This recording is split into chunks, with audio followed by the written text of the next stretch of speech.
horse went down in the drift without warning, legs buckling into white that had no bottom. The woman rolled clear, got to her knees, and kept moving toward a light that had no business existing in this much storm. She didn't look back at the animal. She didn't have anything left to give it. Weaned, came off the peaks in long, tearing sheets.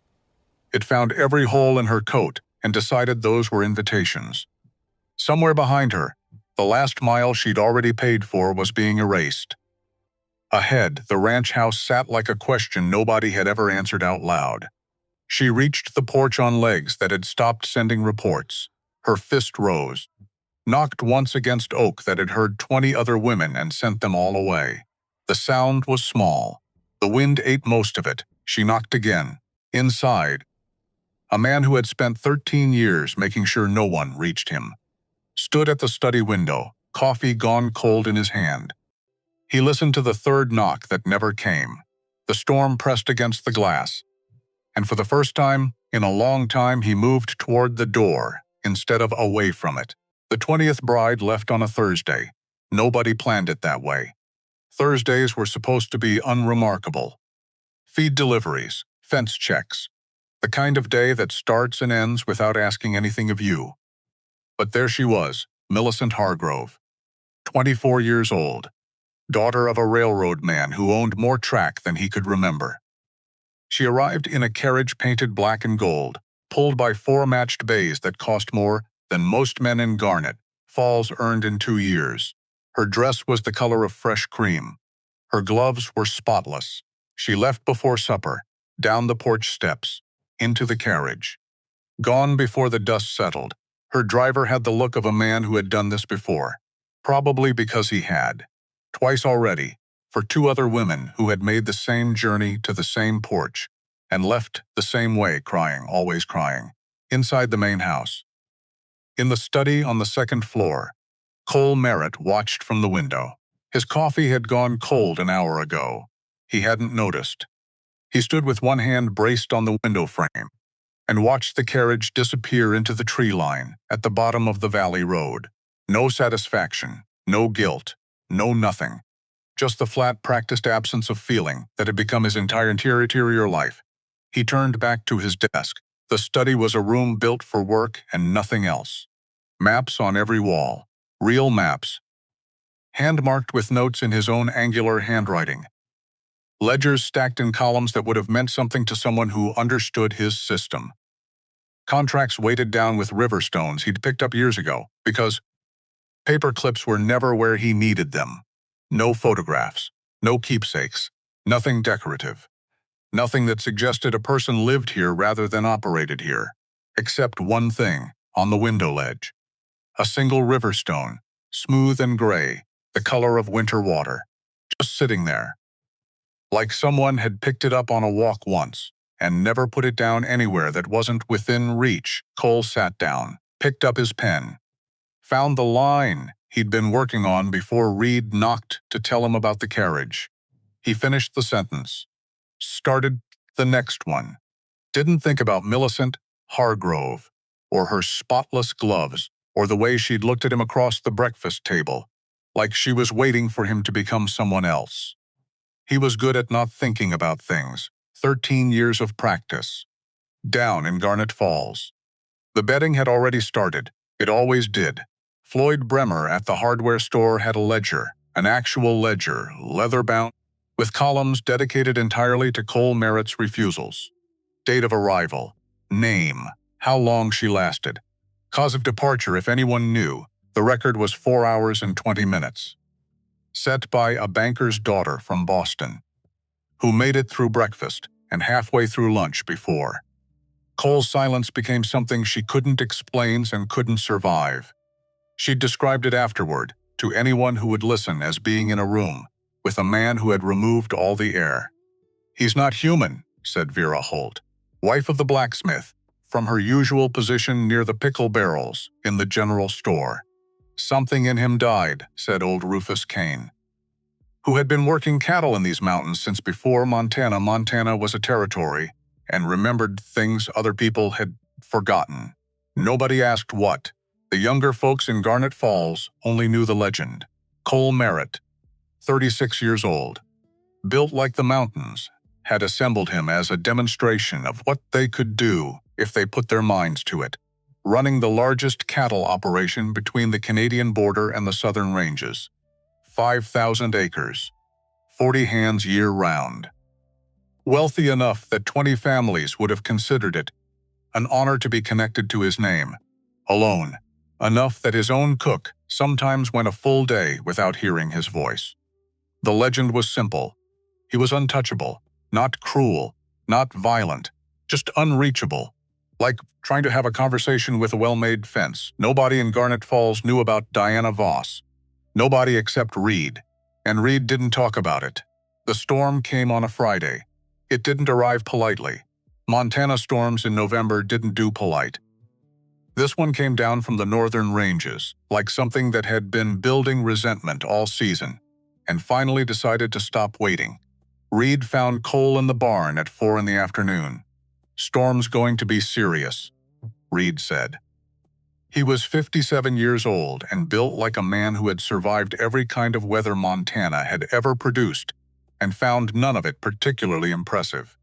He removed his hat when news was complicated. He was holding his hat. How serious? Cole asked without looking up from the saddle he was checking. Helena Station's calling it the worst in 20 years.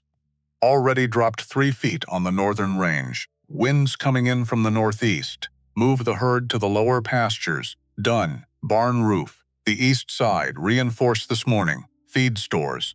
Doubled 2 days ago when I saw it coming. Reed paused. There's something else. Cole looked up. Woman rode up about an hour ago. Reed's voice had a quality Cole couldn't immediately place, which was unusual. Cole could place everything in Reed's voice. 15 years of working together created a kind of fluency. Came alone. No carriage. Horse that's about half a season from dead. Coat with more holes than wool. She's in the kitchen. Dot gave her coffee. Cole set down the saddle. Send her back. Storm'll hit before she reaches the gate. Give her money for the hotel in town. Horse won't make it to town. A pause. And she didn't ask to marry you. Cole went still. What did she ask for, he said. Reed turned his hat over in his hands. Once. Twice. To talk, he said. Said she recognized something in you. Cole's jaw tightened. Everyone recognizes something in me. They recognize the land and the herd and the bank account. Not her. Reed met his employer's eyes without moving. Reed was one of 3 people alive who could do that. She said she recognized the loneliness. Cole told himself he was going to the kitchen for practical reasons. He needed to assess the situation, evaluate the risk, determine whether the woman was foolish or merely desperate, and whether the distinction mattered in the middle of a building blizzard. Information was useful, that was all. The kitchen was the warmest room in the house. Dorothy Price kept it that way year-round. The cast-iron stove, burning from before dawn to after midnight. Copper pots hanging in the specific positions she had determined 20 years ago and would not be moved under any circumstances. Dot herself, 66 years old, gray-haired, shaped like someone who had spent a lifetime doing physical work and considered sitting down an unreasonable interruption, stood near the stove, with her arms crossed. Watching the visitor, the woman sat at the work table with both hands wrapped around a coffee mug. Both hands. Like she was trying to absorb the warmth directly into her bones. She hadn't heard Cole come in. He had a moment to look at her before she knew she was being observed. She was not what he expected. The 20 women before her had a particular quality. Studied, prepared. The look of people who had practiced being looked at and knew exactly what to do when it happened. This woman looked like she'd been put together from whatever materials were available in several very difficult years, 30, maybe. Could be older. Hard to tell when exhaustion had settled that deep into a face, brown hair pulled back in a bun that had started the day practical and given up somewhere around noon. A dress that had been mended so many times the original fabric was more memory than material, and her hands around that mug. Cole could see them clearly from the doorway, calloused at the base of every finger, with old scars across the knuckles that told a story she probably didn't tell in introductions. Then she looked up. Her eyes were gray, not soft gray, not the polished silver gray of expensive things. The gray that lives in the sky between the last clouds of a storm and the first real dark of night. Particular, undecorated, when those eyes met his, Cole felt something he had not felt in a very long time. Recognition. Not desire. Not assessment. Not the mechanical calculation of threat and cost he applied to every new thing. Just the simple, unexplained sense of one damaged thing seeing another. He didn't show it, Mr. Merritt. Her voice was quiet. Not weak, not performing anything. Just tired and direct in equal parts. Thank you for seeing me. I haven't decided if I am. Cole leaned against the doorframe. Deliberately casual. Deliberately closed. My man says you needed to talk. Storm's coming. Talk fast. She didn't flinch. Most people flinched. She set her coffee mug down, kept both hands around it, and looked at him the way a person looks at something they've been thinking about for a long time before actually arriving in front of it. I heard about the 20 women, she said. Then you know how this ends. I'm not here for that. Something moved in her face. Not quite a smile. Something older than a smile. I'm here because 20 women came to this property and you sent every single one away before the day was finished. She paused. That's not a man who's particular about what he wants. Another pause. That's a man who's terrified of wanting anything. The temperature in the kitchen dropped. Dot made a sound near the stove. Small. Involuntary, Cole pushed off the doorframe. His body going still the way it did before, things sounded serious. Not violent, just final. The stillness of a door about to close permanently. You don't know anything about me, he said. I know you're lonely. She stood, left her coffee, took one step toward him, just one. I know because I'm the same, and I came here because I thought. She stopped, started again. I thought if I could see someone else surviving their own walls, I might figure out how to survive mine, get out. My name is Nora Haddon. She said it like she was filing a document. I was married for 7 years to a man who drank himself to death while I pretended everything was fine. By the time he died, I'd made myself so small and so quiet that I'd forgotten what my own name sounded like in my own mouth. One more step. Still just one. When he finally died, everyone in town told me I should feel relieved. But I wasn't relieved. I was empty. I'd spent so long surviving that I'd forgotten there was supposed to be something else. Dot had gone completely silent. Which almost never happened. Snow was hitting the windows now. Hard enough to hear the particular percussion of a storm that has stopped negotiating. Cole stared at this woman, this stranger with her mended dress and her storm-colored eyes and her complete absence of interest in his money or his approval, and felt something shift under him, like the first fracture in ice that has held all winter. He didn't show that either. Storm's here, he said. You stay tonight. Tomorrow you leave. Reed will see to your horse. Dot will find you a room. Thank you. Don't. His voice came out rougher than intended. I'm not being kind. Dead women on my property create legal complications. This is practical. He turned to leave, stopped. Mrs. Haddon. Yes? Whatever you think you saw just now. He didn't turn around. You're wrong. I'm not lonely. I'm content. There is a difference. A pause. If you say so, she said, quickly, gently, like she was handling something that might shatter. Cole left before he did something foolish, like stay. Neither of them slept. By midnight, 3 feet of snow had fallen. The storm was not finished. Wind came down from the peaks like something with a grievance, throwing itself at the walls of the house until the solid oak groaned under the argument. Temperature dropped so fast that ice formed on the inside of the lower windows. Cole gave up on sleep around 2 in the morning. He pulled on wool trousers and a heavy shirt and went downstairs in his socks because the floor was cold enough to make a point. But he wasn't going to acknowledge it. Dot was already in the kitchen. Of course she was. Dot baked when she was worried. This had been true for 20 years. In 2 decades of Montana winters and spring floods and cattle crises, Cole had learned to measure the severity of any situation by what was in the oven. Bread meant concerned. 2 loaves meant seriously worried. 3 loaves and a pie meant she thought someone might die tonight. 2 loaves. Uh-huh. In progress. Can't sleep, Cole said. Not a question. Then caught himself. Checking the house, he said instead, which was not an answer to the question he hadn't asked. Storm like this, we lose shingles. Dot worked the dough without looking up. Nothing to do with our guest, I'm sure. She's leaving in the morning. Storm won't clear for 3 days. Roads then. Roads will be. I know what the roads will be.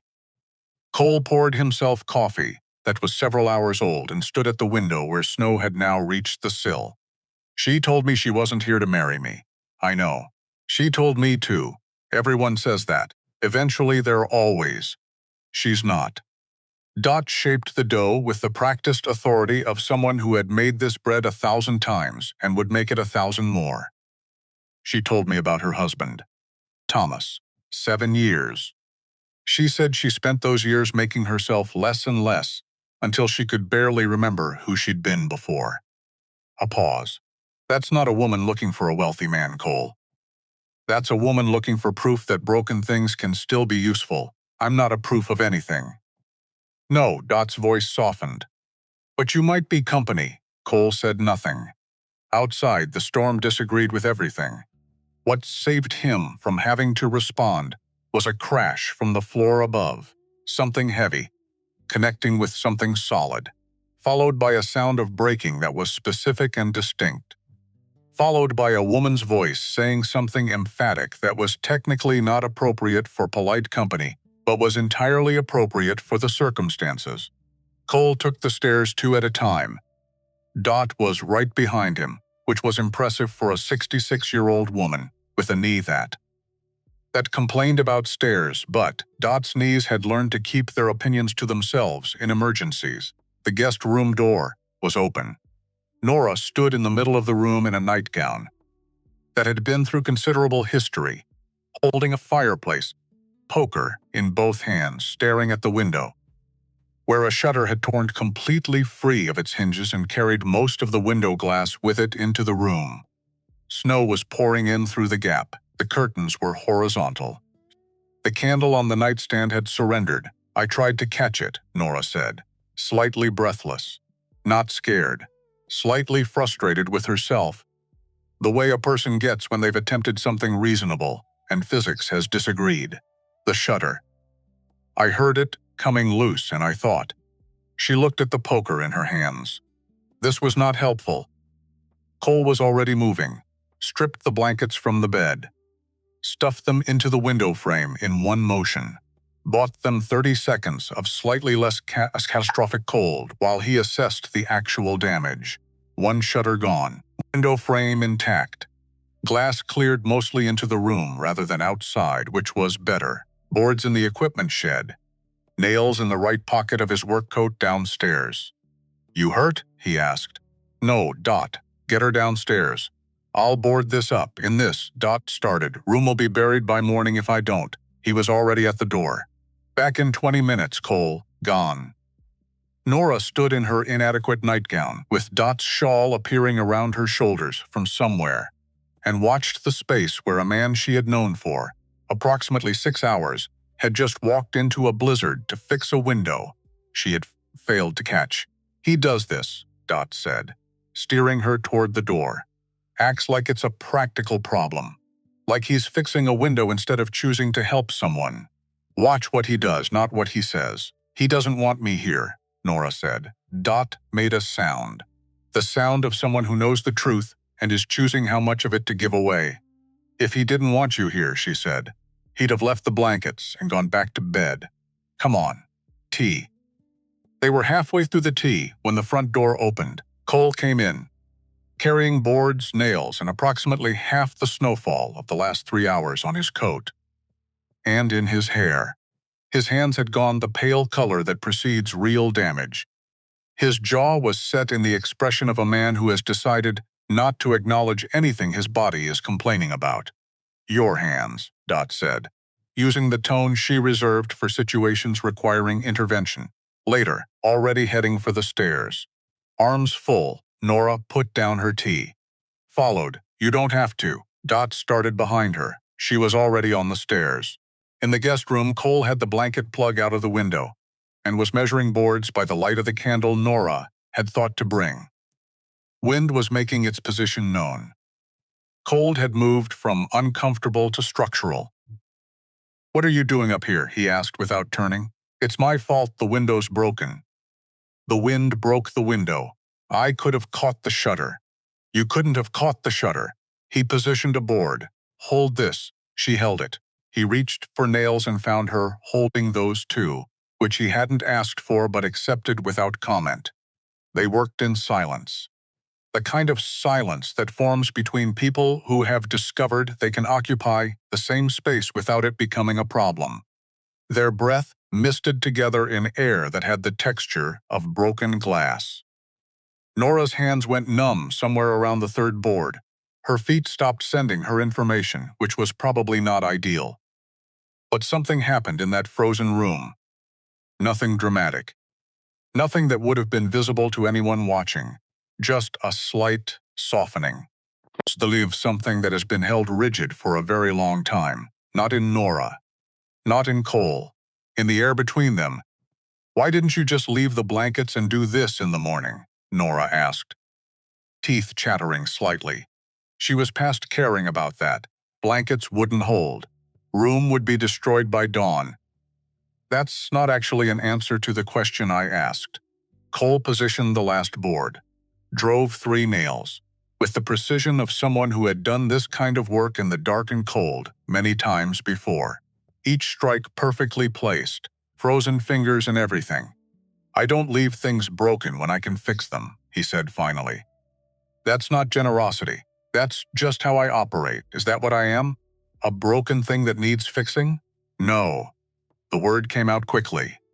More quickly than he intended. "You're a woman who got caught in a storm I knew was coming and let stay anyway. The window is a window. Those are different." Nora considered that. "You know," she said. "That's almost a kind thing to say, almost. I'll take it." He stepped back. Examined his work with the critical eye of a man who held himself to standards that would exhaust most people. Nodded once. "It'll hold until we can get proper glass in." "Thank you. I told you not to." "I'm not thanking you for being practical." She pulled the shawl tighter. Her hands had stopped working. Her feet were distant complaints. "I'm thanking you for coming back out here when you didn't have to. For treating a problem you didn't create as your responsibility anyway." She met his eyes in the candlelight. "That's not a man who's content being alone, Mr. Merritt. That's a man who still knows how to take care of people. He's just forgotten he knows it." In the candlelight she could see the old scars on his knuckles, the new ice in his hair, and in his eyes. Not the cold, flat distance she'd seen in the kitchen. Something underneath it. Something older and heavier than coldness. "You can't sleep in here tonight," he said. "Room's still too cold. I'll go back downstairs. Dot will still be up. She'll have more tea. Does she ever stop?" "Not when she's worried." "Is she worried about you or about me?" A pause.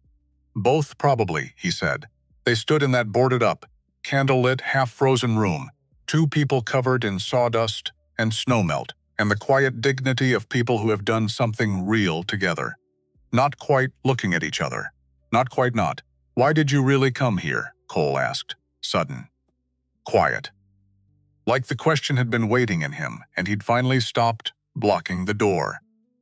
Nora considered the several versions of this answer she had prepared on the long ride through the storm. The ones that were softer, more defensible, less exposed. She set them aside. "I was disappearing," she said, "not all at once. The way a river disappears in drought, slowly, then less, then almost nothing." She looked at the boarded window instead of at him. Easier that way.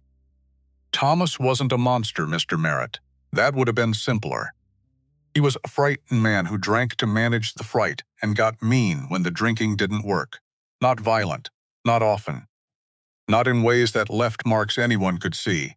But every year I got a little smaller, a little quieter, a little less certain I had the right to take up space. She paused. "When he died, everyone expected me to grieve. I tried. What I felt instead was nothing, just the absence of the noise. And I realized I didn't know who I was on the other side of that silence. Cole said nothing, which was different from his usual nothing. His usual nothing was closed, finished, a door that had been shut and locked from the inside. This nothing was open, waiting. I heard about you, from a man passing through Billings, Nora continued. Said there was a rancher up in Bitterroot Valley who'd turned away 20 women without a word of explanation. Said the whole territory thought he was broken. Unfixable. She finally looked at Cole, and I thought, I need to find that man. Not to fix him, not to marry him, just to look at him and ask, are you actually surviving this? Why, 'cause I need to know if it's possible. If a person can be this damaged and still be something. The storm threw itself at the new boards. The boards held. Cole stood very still, in the way of a man who has just been told something he couldn't have predicted and can't yet decide what to do with. That is, he said slowly, the most unusual reason anyone has ever given for riding into a mountain blizzard. I'm aware it's unusual. It's also slightly insane, I've been told. You risked your life and your horse's life and rode 14 miles through a storm that nearly killed you. His voice was careful, measuring something. To ask a stranger if survival was possible, when you say it like that, it sounds brave, he said. It sounds brave, Nora blinked. That was not the word she'd been expecting. She'd been bracing for foolish, or impractical, or any of the dozen reasonable words a reasonable man might choose for what she'd done. Not that one, I wasn't brave, she said. I was running out of options. Sometimes those are the same thing.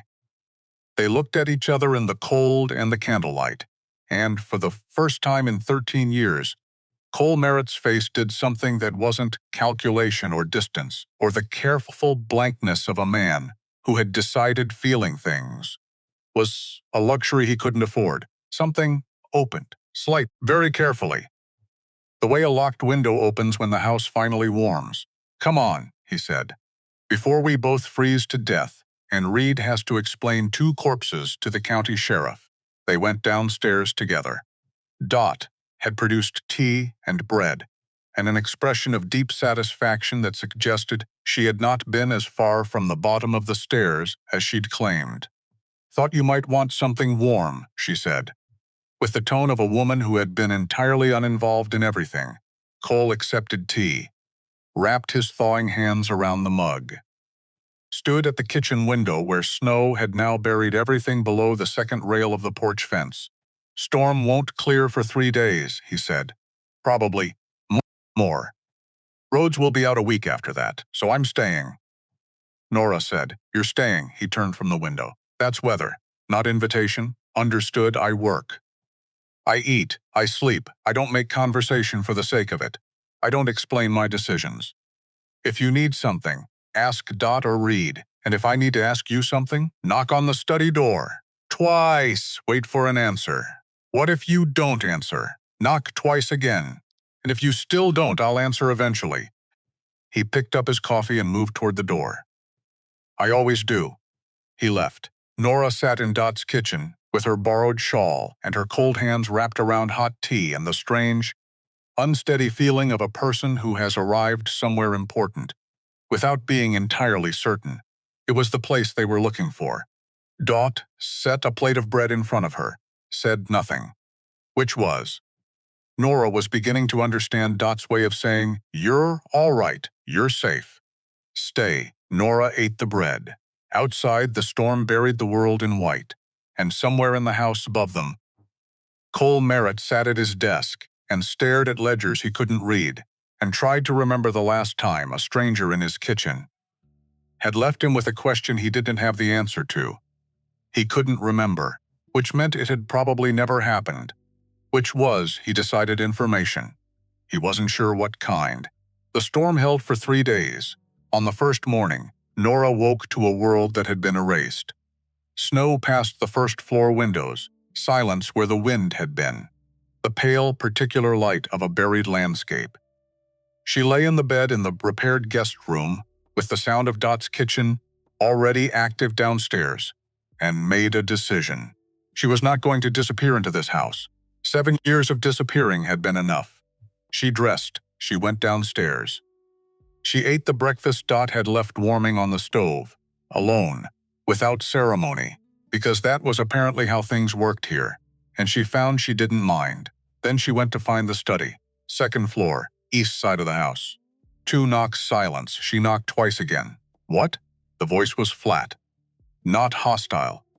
Just the voice of a man who had been interrupted in something, and would prefer not to be, but accepted that interruption was occasionally the price of having other people in his house. She opened the door. The study was exactly what she'd expected and nothing like it at the same time. Maps on every wall. Real maps, hand-marked, with notes in handwriting she couldn't read from the doorway. Ledgers in stacks that had their own logic, even if the logic wasn't visible to anyone else. A desk built for work, wide, scarred, covered in the organized chaos of an active operation. No photographs, no decoration. Nothing personal except the river stone on the window ledge. Cole looked up. I said, "What?" "Not come in," he said. "I know." Nora stepped inside, closed the door. "I'd like to help with the accounts." "No. I'm good with numbers. I kept Thomas's books for 7 years because someone had to. I manage my own accounts." "You do." She moved to the desk, picked up the nearest ledger, looked at the last 3 pages, put it back. "And you're missing a pattern in the Denver grain deliveries that's been costing you money for at least 6 months. Cole's pen stopped. He looked at the ledger. Looked at her. "I noticed it this morning," she said, "while I was eating breakfast and going through the stack. Dot uses to prop up the short leg of the kitchen work table. A pause. She uses my ledgers to prop up the work table. The second stack from the left. March through August. His jaw worked once. Not anger. Something quieter. Sit down, he said. She sat. He pulled the March ledger. Found the page she meant. Read the column she was already pointing to without touching the paper. Looked at the corresponding column. Looked at it again. "How much?" he said. "I'd need a full day with the delivery records to be certain, but rough estimate." She pulled the August ledger, pointed to a different figure. "More than you'd want to know before you've finished your coffee." Cole set down both ledgers. Looked at this woman, this widow from Billings, with her mended dress, and her hands that had done real work, and her complete refusal to behave like any of the 20 women who had preceded her, and made a calculation. It was a different kind of calculation than usual. "There's a block of delivery records in the cabinet behind you," he said. "Left side. Goes back 18 months. That's more than I need. Take what you need. Leave the rest in order. I always leave things in order. I'll be the judge of that." He returned to his own work. And Mrs. Haddon, she was already opening the cabinet. "If you're going to be in this room, you're going to be in it quietly. I'm an excellent quiet worker," she said. She pulled the box, set it on the corner of the desk he wasn't using, opened the first month of delivery records, and got to work. The first morning they worked in the same room without speaking for 4 hours. It was not the silence Cole was used to. His usual silence was the silence of a house, with one person in it. Heavy, settled. The kind of quiet that stops noticing itself. This was different. This was the silence of 2 people who had chosen not to speak, because they were both actually doing something. And that distinction, the difference between the silence of absence and the silence of presence, was something Cole noticed without meaning to and spent a portion of those hours trying not to. Nora worked methodically. Organized the delivery records by date without being asked. Cross-referenced against the ledger entries with the focus of someone who had learned accuracy the hard way and wasn't willing to be imprecise. She found what she was looking for by noon. 7 months, she said, without preamble, without looking up. How much? 4,000. Give or take 200. She turned the ledger to face him. Ran her finger down the column. The overcharge is consistent. Same percentage each time, different enough invoice to invoice that it reads as rounding, unless you're looking at the aggregate. She looked up. Someone in your supply chain knows enough about your operation to know you wouldn't check this closely. Cole stared at the numbers, stared at her. You found this, he said in one morning. I've been looking for hidden things for a long time, she said, simply. No self-pity, just fact. You get fast at it. He was quiet for a moment. I'll need the documentation. Already pulled it. She set a stack of papers beside the ledger. I marked the discrepancies in red. You'll want to verify against your bank records for the same period before you send a letter. He looked at the stack, looked at her. I'm paying you for this, he said. You already offered me a room and 3 meals. That was for the storm. This is work. His voice was final, in the way of a man who doesn't negotiate rates, he sets them. Standard bookkeeper wages, room and board included. Starting from the day you arrived, Nora looked at him for a moment. All right, she said, and you'll stay until the spring thaw at minimum. The Denver situation will need follow-up correspondence, and I don't want to start over with someone new. All right. You'll have your own room, your own time. No obligations beyond the work. All right. And Mrs. Haddon, yes? He picked up his pen, returned to his own work. You can stop working. Stack uses to prop up the work table. I'll have Reed bring the current ledgers up here. Nora looked at the corner of his desk she'd been quietly occupying all morning. That would be easier, she said. I know, and that was that. Or it should have been. Except that late in the afternoon, when the light through the study windows had gone, the low gold of a winter sun giving up early, Cole set down his pen and said without looking up, You said you forgot what your name sounded like. Nora's hand stilled on the delivery records. Yes, she said. In your own mouth. That was the phrase you used. Yes, he was quiet for a moment. Do you remember now? He asked. Nora looked at her hands on the papers. At the calluses that were already softening slightly after a week of work that didn't involve surviving anything. Getting there, she said. He nodded once. Picked up his pen. Neither of them said anything else. But the silence for the rest of that afternoon was different again. Lighter. Maybe. Yet. Slightly less like weather, and slightly more like breathing. Small. Barely worth noting. But in a house that had been one person's silence for 13 years, small was not nothing. Small was, in fact, how everything begins. On the second evening of the storm, Reed found Nora in the kitchen after supper. Cole had gone back to the study. Dot was washing up. Reed sat in the corner chair, the one that was clearly his, by some long-established treaty, and poured himself the last of the coffee with the practiced movement of a man who had been sitting in that specific chair for a very long time. He looked at Nora for a moment, then he said, I'm going to tell you something. Nora set down her tea. I'm going to tell you because you're the first person who's come through that door in 13 years without wanting something from him, Reed said. And because I've been watching that man carry a weight that doesn't belong to him, and I'm old enough to know that some weights don't get put down unless someone else knows they're there. He wrapped both hands around his coffee, looked at the window. When Diana Voss left, Reed said, she didn't just leave. She left carrying his child. The kitchen was very still. She didn't tell him until after she'd made her arrangements with the mine owner. Came to him with the news and her packed bags at the same time. Said she was keeping the child, raising it in her new life, that Cole had no claim. Nora said nothing. Baby didn't survive. 3 months in, Diana wrote him a letter, 1 page, factual. Reed's voice was even. The evenness of something that has been carried for a long time and learned to be carried without showing. Cole read it alone, burned it. Went back to work the next morning and never said a word to anyone. He looked at Nora. Not me, not Dot, not anyone. Nora looked at her hands. He built all of this after, Reed said quiet, every acre, every head of cattle, every improvement and expansion and early morning and late night. He built it, and I've always thought, not to prove something to Diana, not to get revenge on her, but because he had to do something with a grief that had no name and no permission and no grave.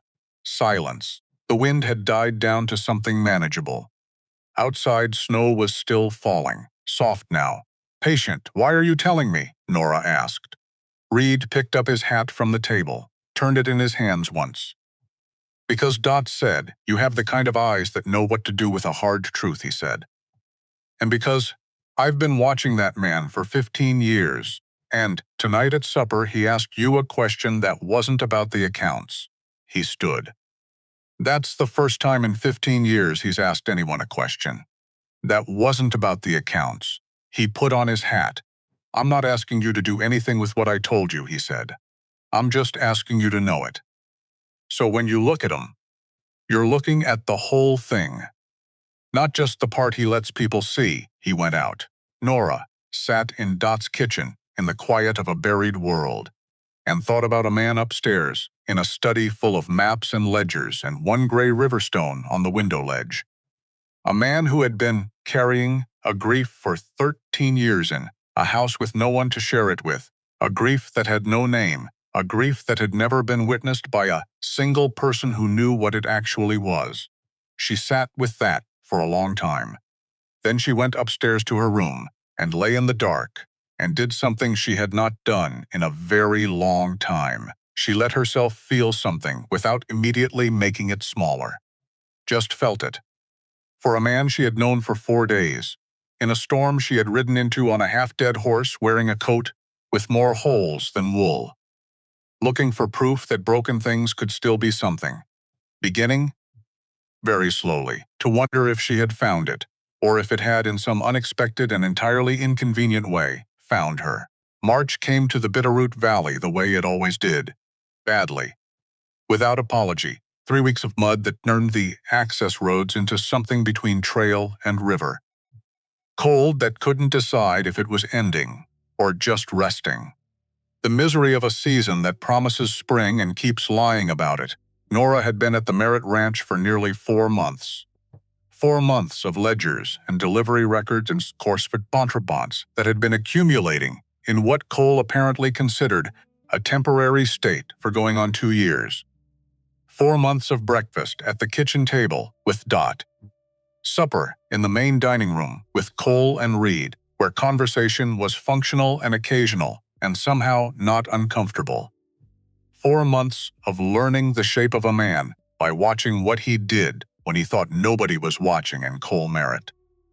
She had discovered was a man who did considerable things when he thought nobody was watching. He checked on the horses himself every night.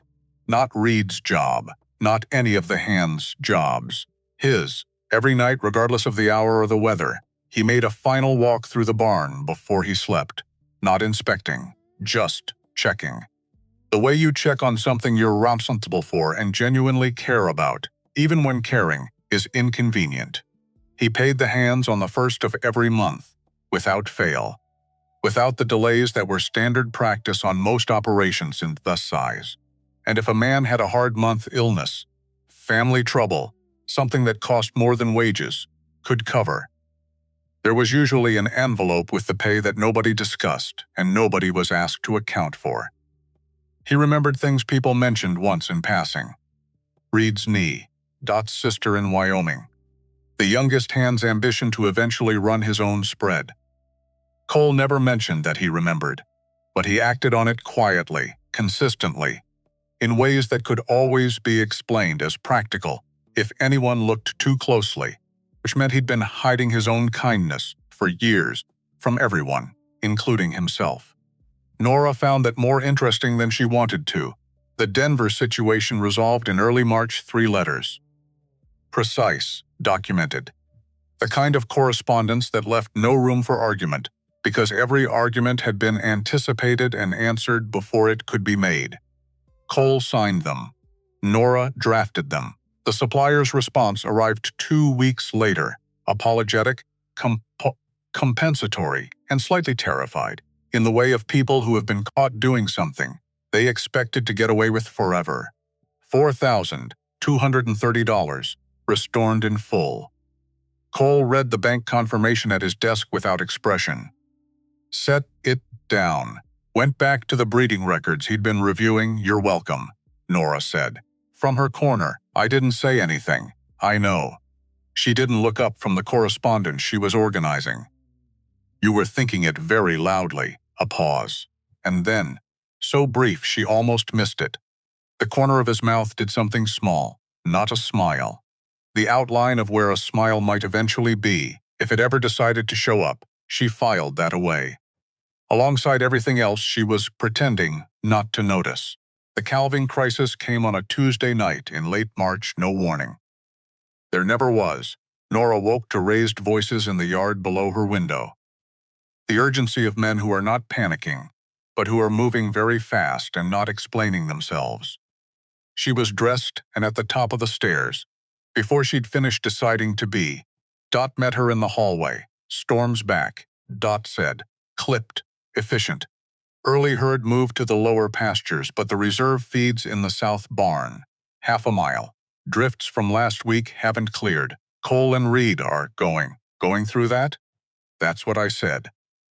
Dot's voice was flat with the worry of someone who has been managing this feeling for a long time. Cole doesn't accept losing the herd as an option when there's another one available. Even when the other option is dangerous. I was going to say catastrophic. Nora was already moving down the stairs. The kitchen was a map and 2 men, and not enough time. Reed stood at the table, looking at the route with the expression of a man who has agreed to do something unreasonable, because the alternative is worse.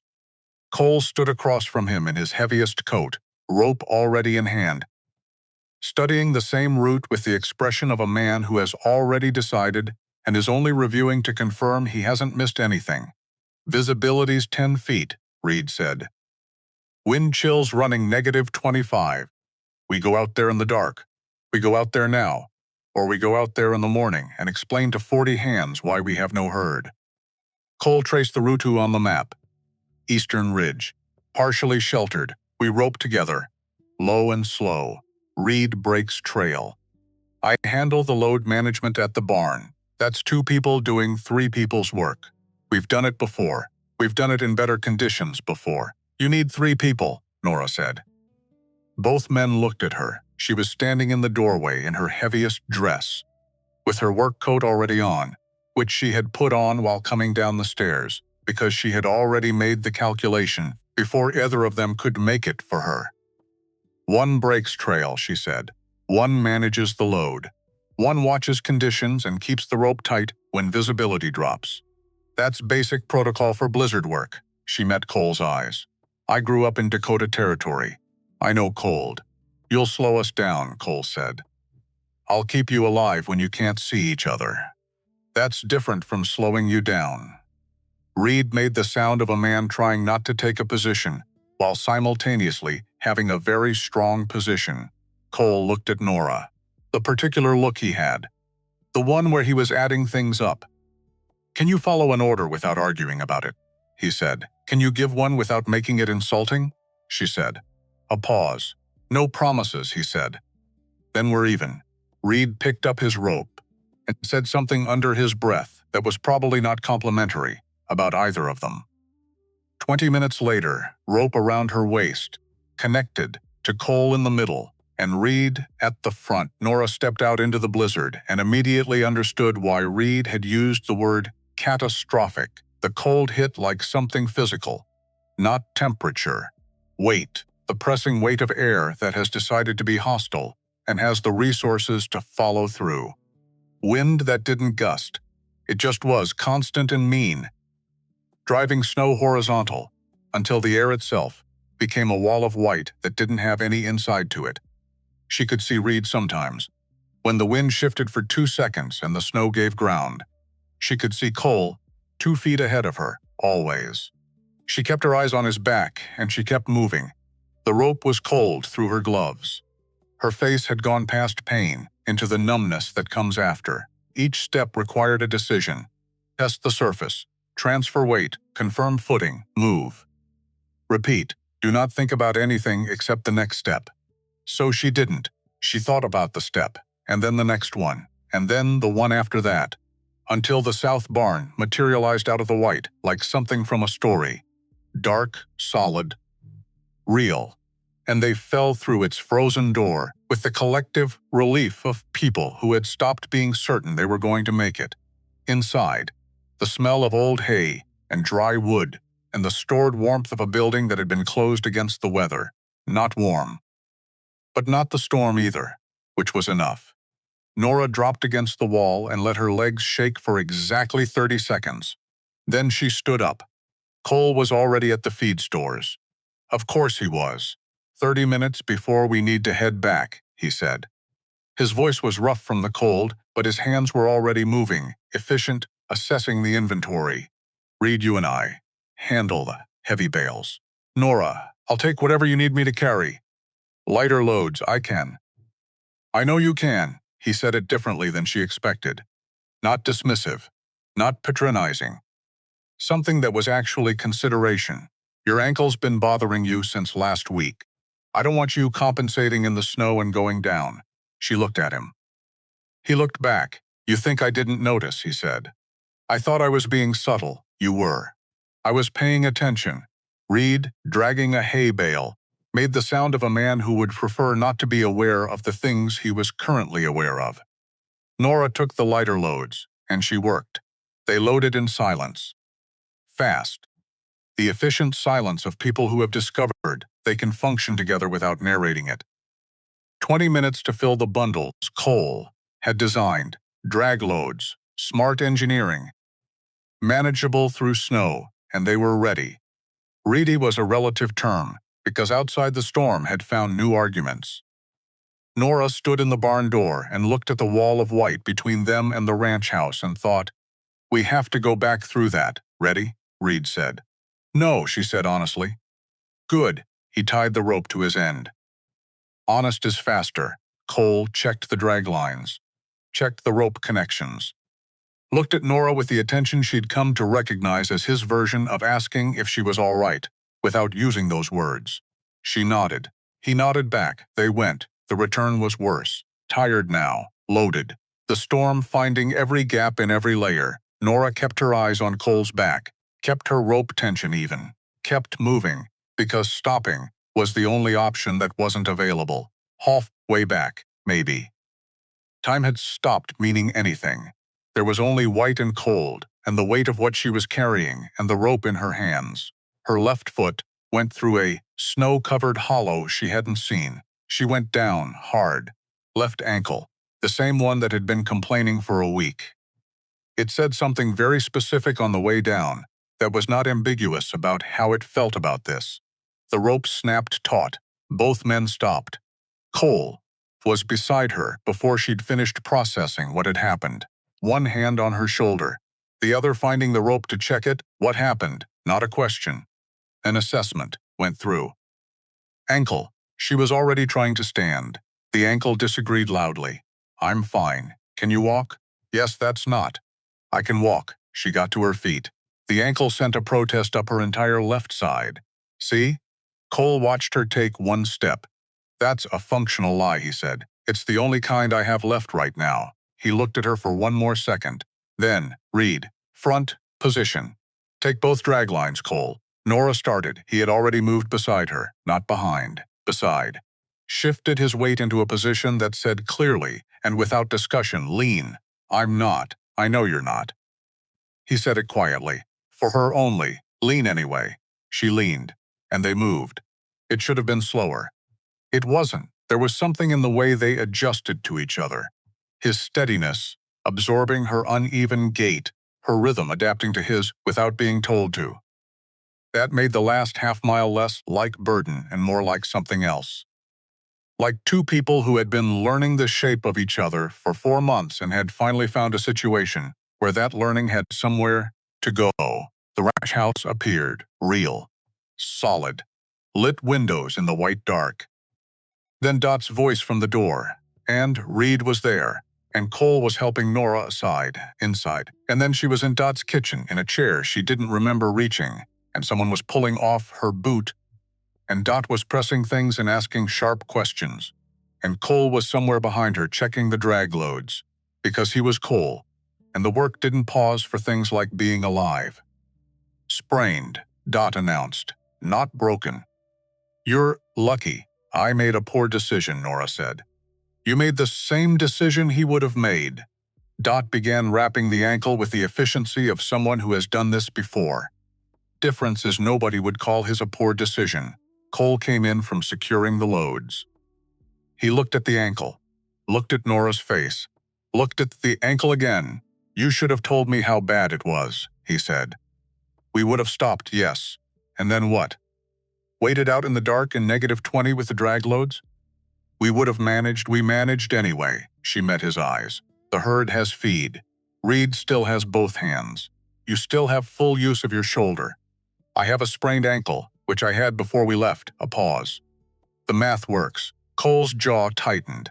Not at her. At something adjacent to her, the logic of it, which he couldn't argue with. Which was clearly making him want to argue with something. You lied about being fine, he said. I simplified. Same thing. It is not the same. You lie every time you say you're fine, when you're not. His voice had dropped. Quiet. Something real underneath it now. You simplify and minimize and tell people what's easiest for them to hear instead of what's true. Because somewhere along the way someone taught you that what you actually need is less important than what the situation requires. He stopped. I recognize it because I do the same thing. The kitchen was very still. Reed went back to the barn. Dot became extremely focused on a cabinet. Nora looked at Cole. At this man who had just said more true things in 30 seconds than most people said in a month, who looked slightly startled by himself, like the words had moved faster than his usual caution could manage. You're right, she said quietly. I know, I simplified. Shouldn't have. I know that too.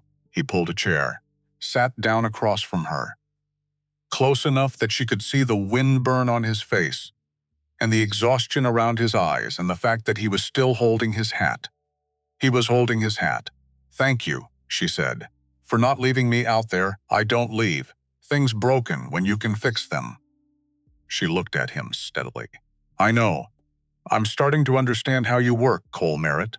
He looked away first. The expression of a man who has just heard someone use his name, the way a person uses a name, when they mean the actual person, not the title or the reputation or the legend. Get some sleep, he said. He stood. He left. And Nora sat in Dot's kitchen with ice on her ankle and the strange, unsteady warmth of a woman who is beginning to understand that she has stopped being afraid of something she was very afraid of 4 months ago, not of him. Of herself, of the part of herself that was starting to want things. Don't, she thought. Don't do that. But the wanting didn't ask her permission. It never had. 3 days later, afternoon. Study Nora had been at the desk since morning. Cole had been at the desk since before she arrived. They had spoken exactly 11 words to each other, all functional, all work-related, which was normal except that today the silence had a different texture. She noticed it around noon. The way you notice a change in weather before you can name what's changed. Cole wasn't reading the contract in front of him. He was looking at it, which was different. Looking without seeing, the expression of a man whose actual attention was somewhere else entirely. She went back to her own work, said nothing waited. At 2 in the afternoon, he said. You read Diana's letter, not a question, not accusation. Just laying something on the table and seeing what happened next. Nora set down her pen. Yes, she said. In the storage room. Yes. When? The second night of the storm. I was looking for a candle. It was in an open drawer. I saw the salutation before I could stop myself. She looked at him directly. I should have stopped there. I didn't. He was quiet. The quiet of a man standing at an edge and deciding whether to step back or step off. What did it say? He asked. You know what it said. I want to hear what you understood from it. Nora considered that. She said she never loved you the way you loved her, she said. She said she chose security over uncertainty. She said you'd always known, somewhere, that she wasn't fully present in what you had together. And she told you to forget her and build something real. She paused. She said it like she was doing you a service. Cole looked at the window, at the mountains beyond it. She was, he said, she was brutal. She was honest. A pause. It's not the same thing, but it's not entirely different either. Nora watched his face. Cole, she said his name quietly, like she meant the person. Reed told me about the child. He didn't move. Not a flinch, not a withdrawal. Just went very still, absolute stillness of someone who has just heard a thing. They have never heard anyone say out loud. He had no right to. Cole started. He had every right, Nora said. He's been watching you carry it alone for 15 years. He was afraid you'd carry it alone for 15 more. She kept her voice even. Not soft, not careful, just honest. I'm not going to pretend I didn't hear it. And I'm not going to treat you like knowing it changes what I think of you. Because it doesn't, she paused. It just makes me understand why the walls are as high as they are. Cole stood crossed to the window, stood with his back to her, both hands braced on the sill, looking at the mountains that had been there before him and would be there long after. She wrote me a letter, he said. His voice had changed, still controlled, but controlled the way a dam is controlled. The effort visible in the structure, the pressure visible in everything around it. 1 page. She said she'd lost it. 3 months in. She said she thought I should know. He was quiet for a long moment. She wrote it like a report. Like she was updating a business associate on a relevant development. He stopped. And I had nothing to do with the grief. No place to put it, no person to tell. I couldn't even. Another stop. Longer, I burned the letter, went to work the next morning.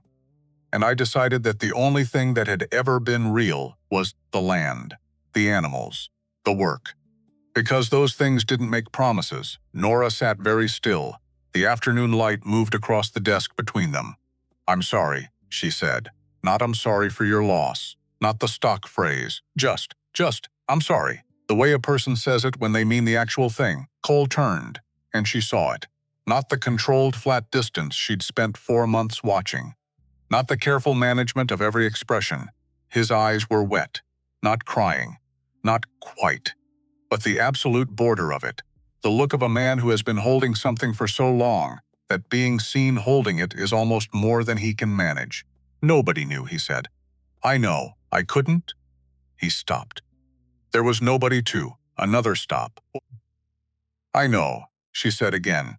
And she did know, because she had spent 7 years carrying her own things in a house full of silence, and she knew exactly what it felt like to have a grief with no permission. A wound that couldn't be acknowledged, because acknowledging it would require explaining it, and explaining it would require trusting someone. And trusting someone had stopped being available. She crossed the room. She didn't touch him, didn't reach out, didn't do any of the things that instinct suggested. She just stood near him, close enough that he wasn't alone with it, far enough that he had room to manage it however he needed to. You're allowed to have lost something, she said. Even things that were taken before they fully existed. You're allowed to have grieved it. The fact that Diana didn't give you that right doesn't mean you weren't owed it.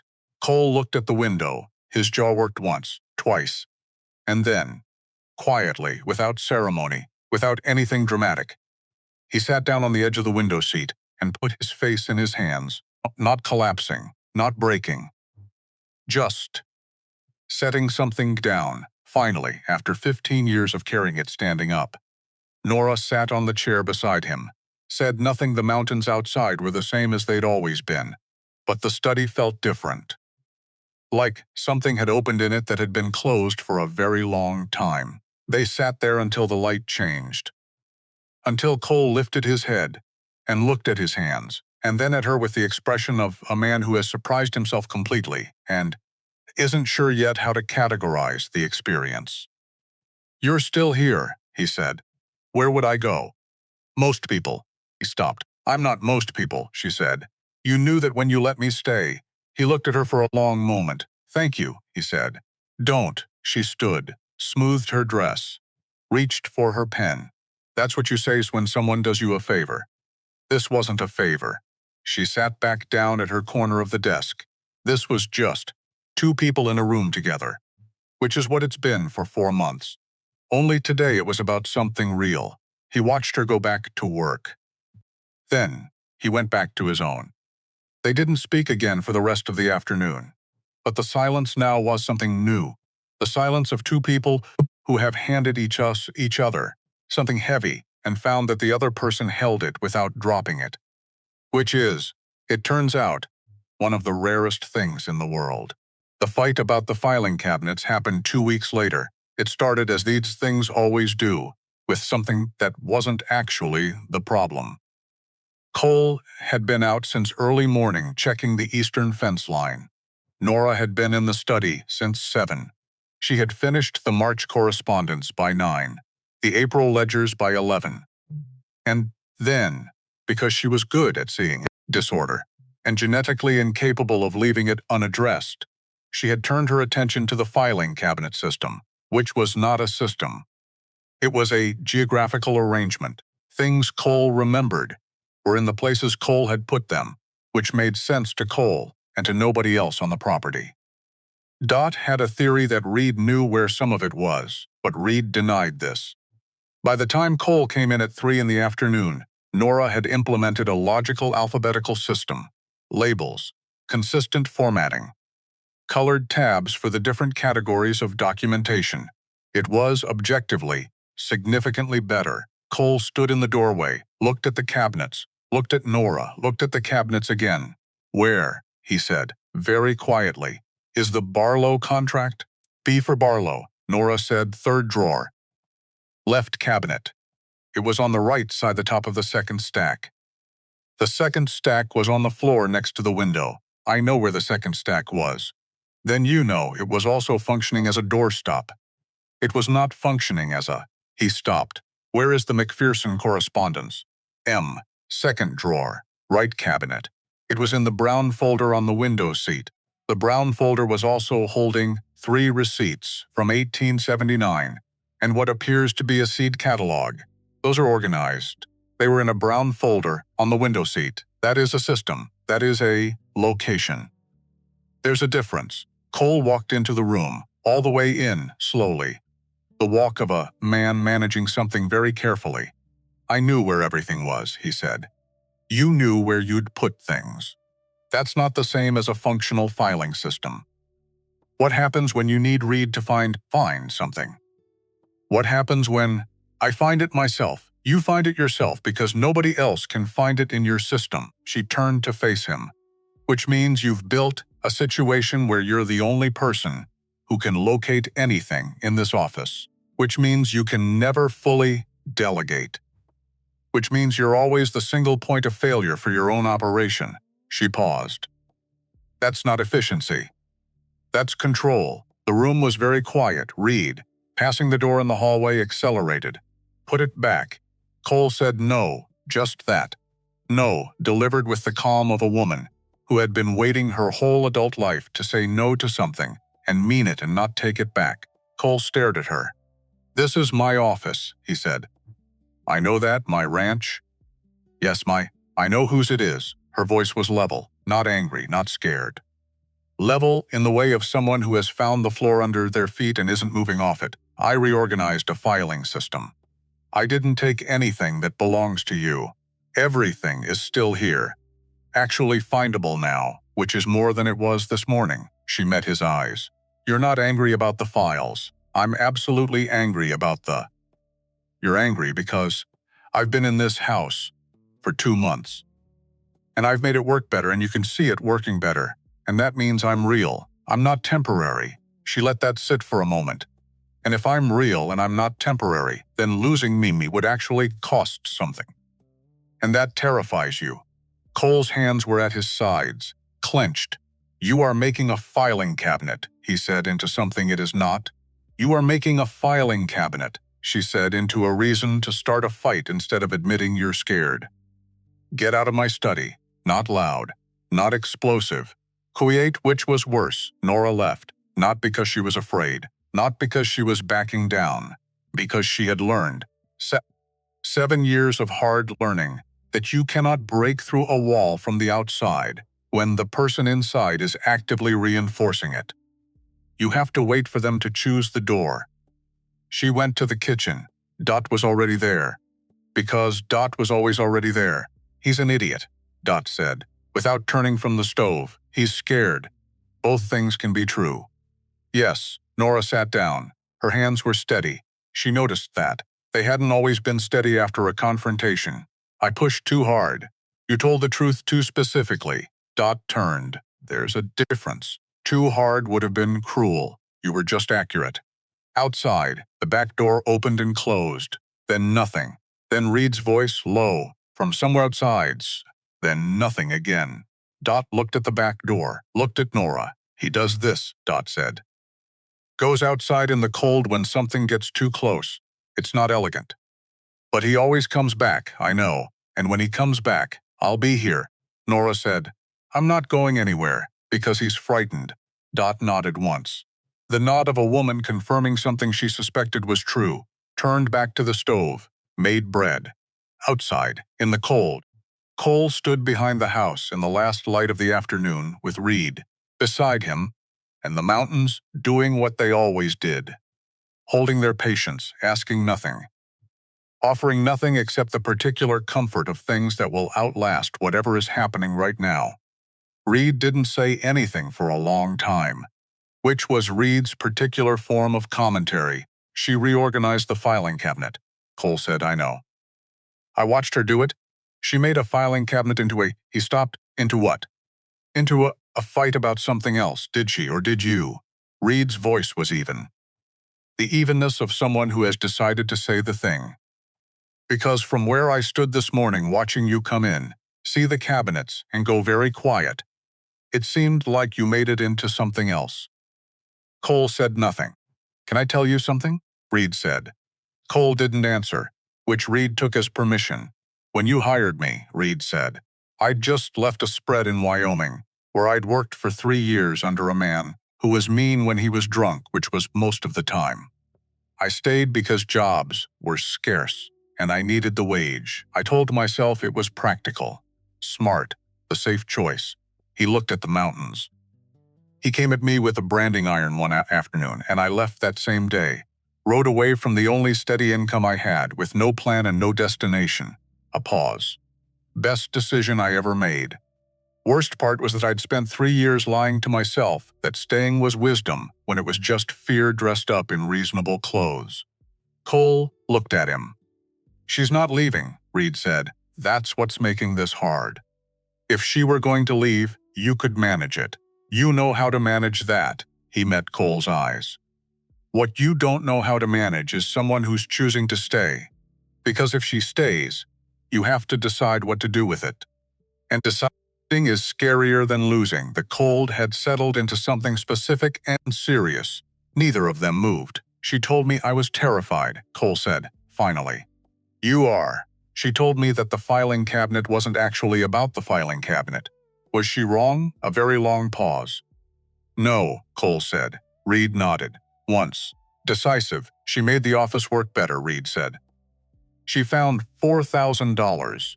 You didn't know you were missing. She rode into a blizzard with us and didn't quit. And she sat with you in that study and held something heavy that you'd been holding alone for 15 years. He picked up his hat, put it on. The filing cabinet is fine, Cole. The filing cabinet is not the problem. He went back inside. Cole stood in the cold, alone, which was where he'd stood for 13 years and had always felt like the right option. Except tonight, it felt like a smaller space than it used to. Like the walls had moved in slightly while he wasn't looking. Like the cold out here had gotten more specific. More pointed in a way it hadn't before. A certain woman had sat in his kitchen and said she recognized the loneliness. He didn't stay as long as he usually did. He went back in. The apology happened the next morning, early. Before Dot had the kitchen fully started. Cole found Nora at the work table with her coffee, looking at the delivery records from the week before that Reed had left for her. He sat down across from her. She looked at him. I wasn't angry about the filing cabinet, he said. I know, I was angry because you were right. He set both hands on the table. Flat. The gesture of a man laying something out in the open. About what it meant. About what I was actually scared of. He looked at his hands.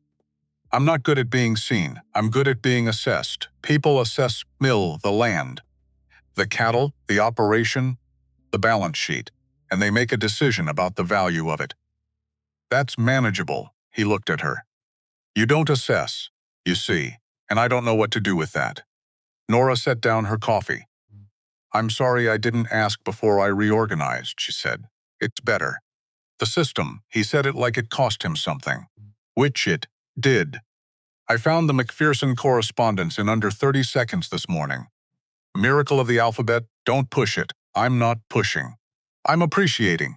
She looked at him steadily. Cole, I'm not trying to change you. I'm not trying to make you into something you're not. I see what's there. What's actually there, underneath the parts you show people. A pause. And what's there is worth seeing. He was quiet for a moment. I'm going to be bad at this, he said. At what? He gestured, imprecisely, at everything between them. This. Whatever this is, you're already bad at it. She picked up her coffee. You're doing it anyway. That's the part that matters. The corner of his mouth moved. Barely.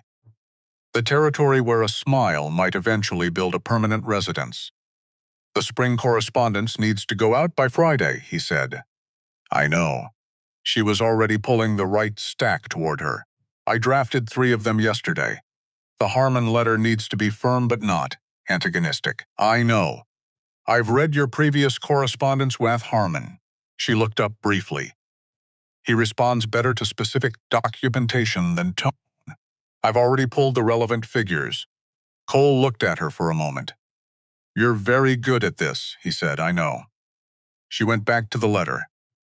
You're welcome, he almost laughed. Almost. It was the closest she'd seen him come. She filed that away, too. Lavinia Stockwell arrived on a Wednesday. Nobody invited her. Nobody prepared for her. One moment the ranch was a functioning operation in the early days of spring, and the next moment there was a carriage in the yard that cost more than most things in Garnet Falls were worth, and a woman descending from it who moved like someone who had spent considerable money learning how to enter rooms, 40 years old, or close enough, dark hair, perfect posture. The confidence of a person who has always had the resources to be confident about. She announced herself to Reed as an old associate of Cole's from Denver Business Connections. She announced to the house in general that she would be staying at least 2 nights. She announced to the dining room at large that she was delighted to see Cole looking so well. She looked at Nora and said, "And you must be helping with the household. Not a question." Categorization, Nora said. "I manage Mr. Merritt's accounts and correspondence." And Lavinia said, "How useful." In a tone that communicated the precise opposite. The first evening was a performance. Lavinia had brought a bottle of wine from Denver. She set it on the table like planting a flag. She talked about Denver, the development opportunities, the investment circles, the kind of wealth that required a different scale of thinking than Montana cattle operations. She talked about what Cole's methods could become if applied somewhere that could actually appreciate them.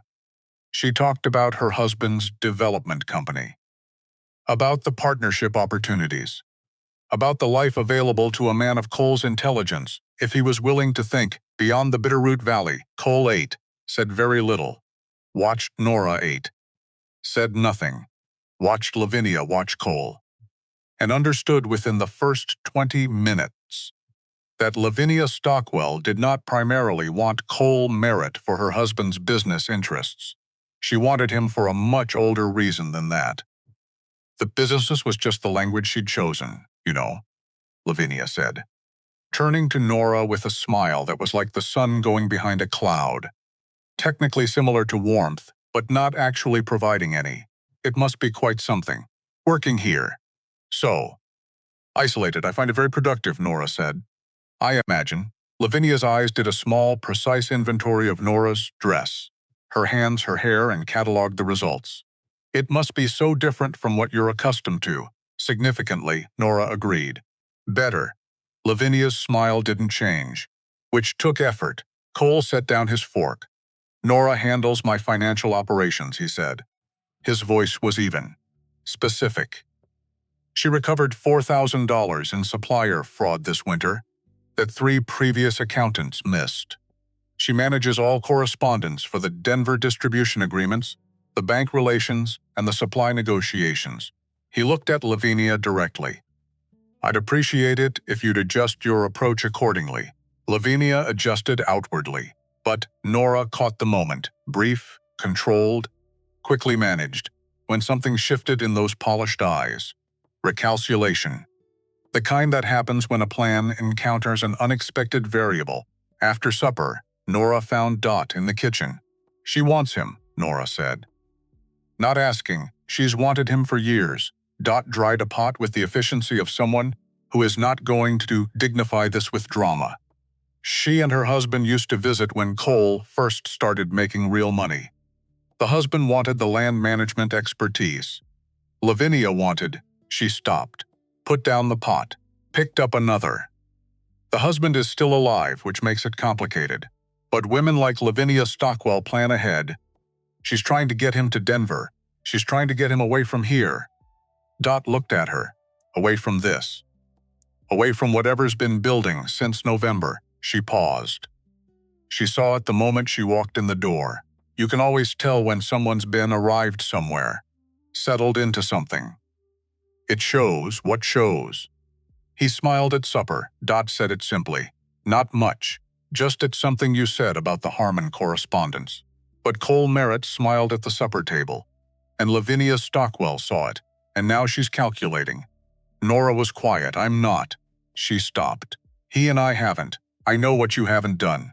Dot's voice gentle but precise.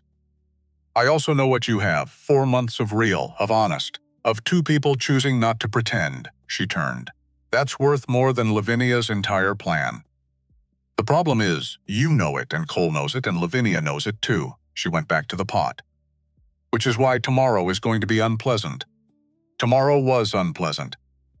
Liva found Cole in the study mid-morning with a proposal she'd clearly been building overnight. Denver, a consulting arrangement. His methods applied to a larger scale. A partnership with her husband's development company that would generate, she said, 3 times his current income with significantly less physical risk. She said it with the confidence of someone who has identified the right offer. Cole listened. Said nothing. Read the document she'd brought. Read it again. No, he said. Cole, no, you haven't considered. I've considered everything. In this document, he set it on the desk. And everything it's actually about, which isn't the consulting arrangement. He looked at her directly. The way he looked at things he was done being careful about. I'm not selling this property. I'm not relocating to Denver. And I'm not interested in whatever version of this conversation you came here to have. Lavinia changed tactics, as Nora had known she would. You've been out here a long time, she said. Softer now. Specific. Alone. I understand why someone like a careful pause, why company would seem appealing. But Cole, a widow from nowhere with no connections, no resources, no, that's enough. Flat. Final. The temperature in the room dropped 10 degrees. I know what you're trying to do. Cole stood. I've watched you do it for 2 days. You sat at my table and spoke to Nora like she was furniture. You introduced the room while ignoring her. You brought a business proposal I didn't ask for, as cover for a conversation you actually wanted to have. He looked at her steadily. Lavinia, I've known you for 8 years. I've always respected that you're intelligent. So I'll say this directly, because you deserve the directness. He picked up the proposal, offered it back to her. The answer to all of it is no. Go back to Denver. Lavinia took the proposal. Her composure was intact. Excellent composure. Expensive composure. But her eyes. For just a moment, something real in her eyes. She left the study. Cole stood at his desk. Nora was in the doorway. She didn't know how long she'd been standing there. Long enough. You didn't have to. She started. Yes, he said. I did. Quiet. Then he sat down, picked up his pen, went back to work, like a man who has made a decision and doesn't need to discuss it further. Lavinia left the next morning. No announcement. No goodbye. Just the sound of the carriage in the yard. Before 6 and then nothing. Cole was already in the barn. Nora was already in the study. Reed was already doing whatever Reed did before the sun was fully up. Dot was making bread, 2 loaves, which Nora noticed but chose not to examine too closely. At noon, Reed came to the study door. He looked at Nora. "She said something to Cole before she left," Reed said. "I didn't hear it, but I was in the barn when he came back in, and I've seen that look on his face before." He paused. "Once. A long time ago. When a letter arrived from Diana Voss, Nora set down her pen. "What look?" she said. "The look of a man who's just had a year dropped on him in 30 seconds. She found Cole in the yard. He was doing something with fence hardware. Something that didn't need doing urgently. Something that required his hands to be occupied." "What did she say?" Nora asked. Cole set down the hardware, looked at the mountains. "Diana Voss is in Garnet Falls," he said. "Her husband died last month. She's been asking after me." He paused. "Lavinia thought I should know." The yard was very quiet. A horse moved in the barn. The wind moved through the upper pasture grass, far off. "Are you?" Nora started. "I don't know what I am," he said it honestly, with the honesty that had taken 4 months to become available between them. "I thought I'd resolve that, in my own way. I thought 13 years was enough distance to—" He stopped. "Apparently not." Nora looked at him. At this man who had just been handed back the ghost he'd been running from for 13 years. Who was standing in his own yard with fence hardware in one hand, and an expression she'd never seen before on his face. Not closed, not controlled. Just caught. "You should go see her," Nora said. He looked at her sharply. "You should go," she said again. Not because she asked. Not because Lavinia thought it was useful information. Because you've been living around that particular wound for 13 years, and you've never looked at it directly. She met his eyes. "You go. You find out what you actually feel when you're standing in front of her. And then you come back and you know. And if it changes things." Yes. Quiet. Careful. "What things?" He looked at her, in the way he looked at her, which was not the way he looked at anything else. "These things," he said. Nora looked back at this man who had just, almost, without quite saying it, said something enormous. "It won't," she said. "You can't know. I know what's real," she said. "I've had enough of what isn't real to recognize the difference. What's here is real. Go see Diana. Come back, and we'll still be here." He looked at her for a long time. The wind moved through the yard. "All right," he said. Quietly, firmly. Like a man making a decision that has been waiting for him to arrive at it. He picked up the fence hardware, put it back where it belonged, went inside. Nora stood in the yard alone. Her hands were steady. She noticed that. She also noticed that steady didn't mean easy.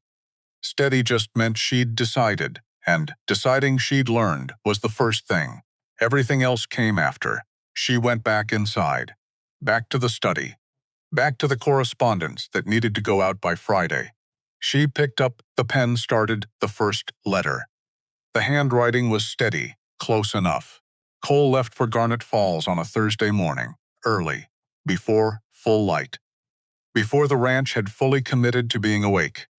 Nora heard the horse in the yard from her window, didn't go to watch.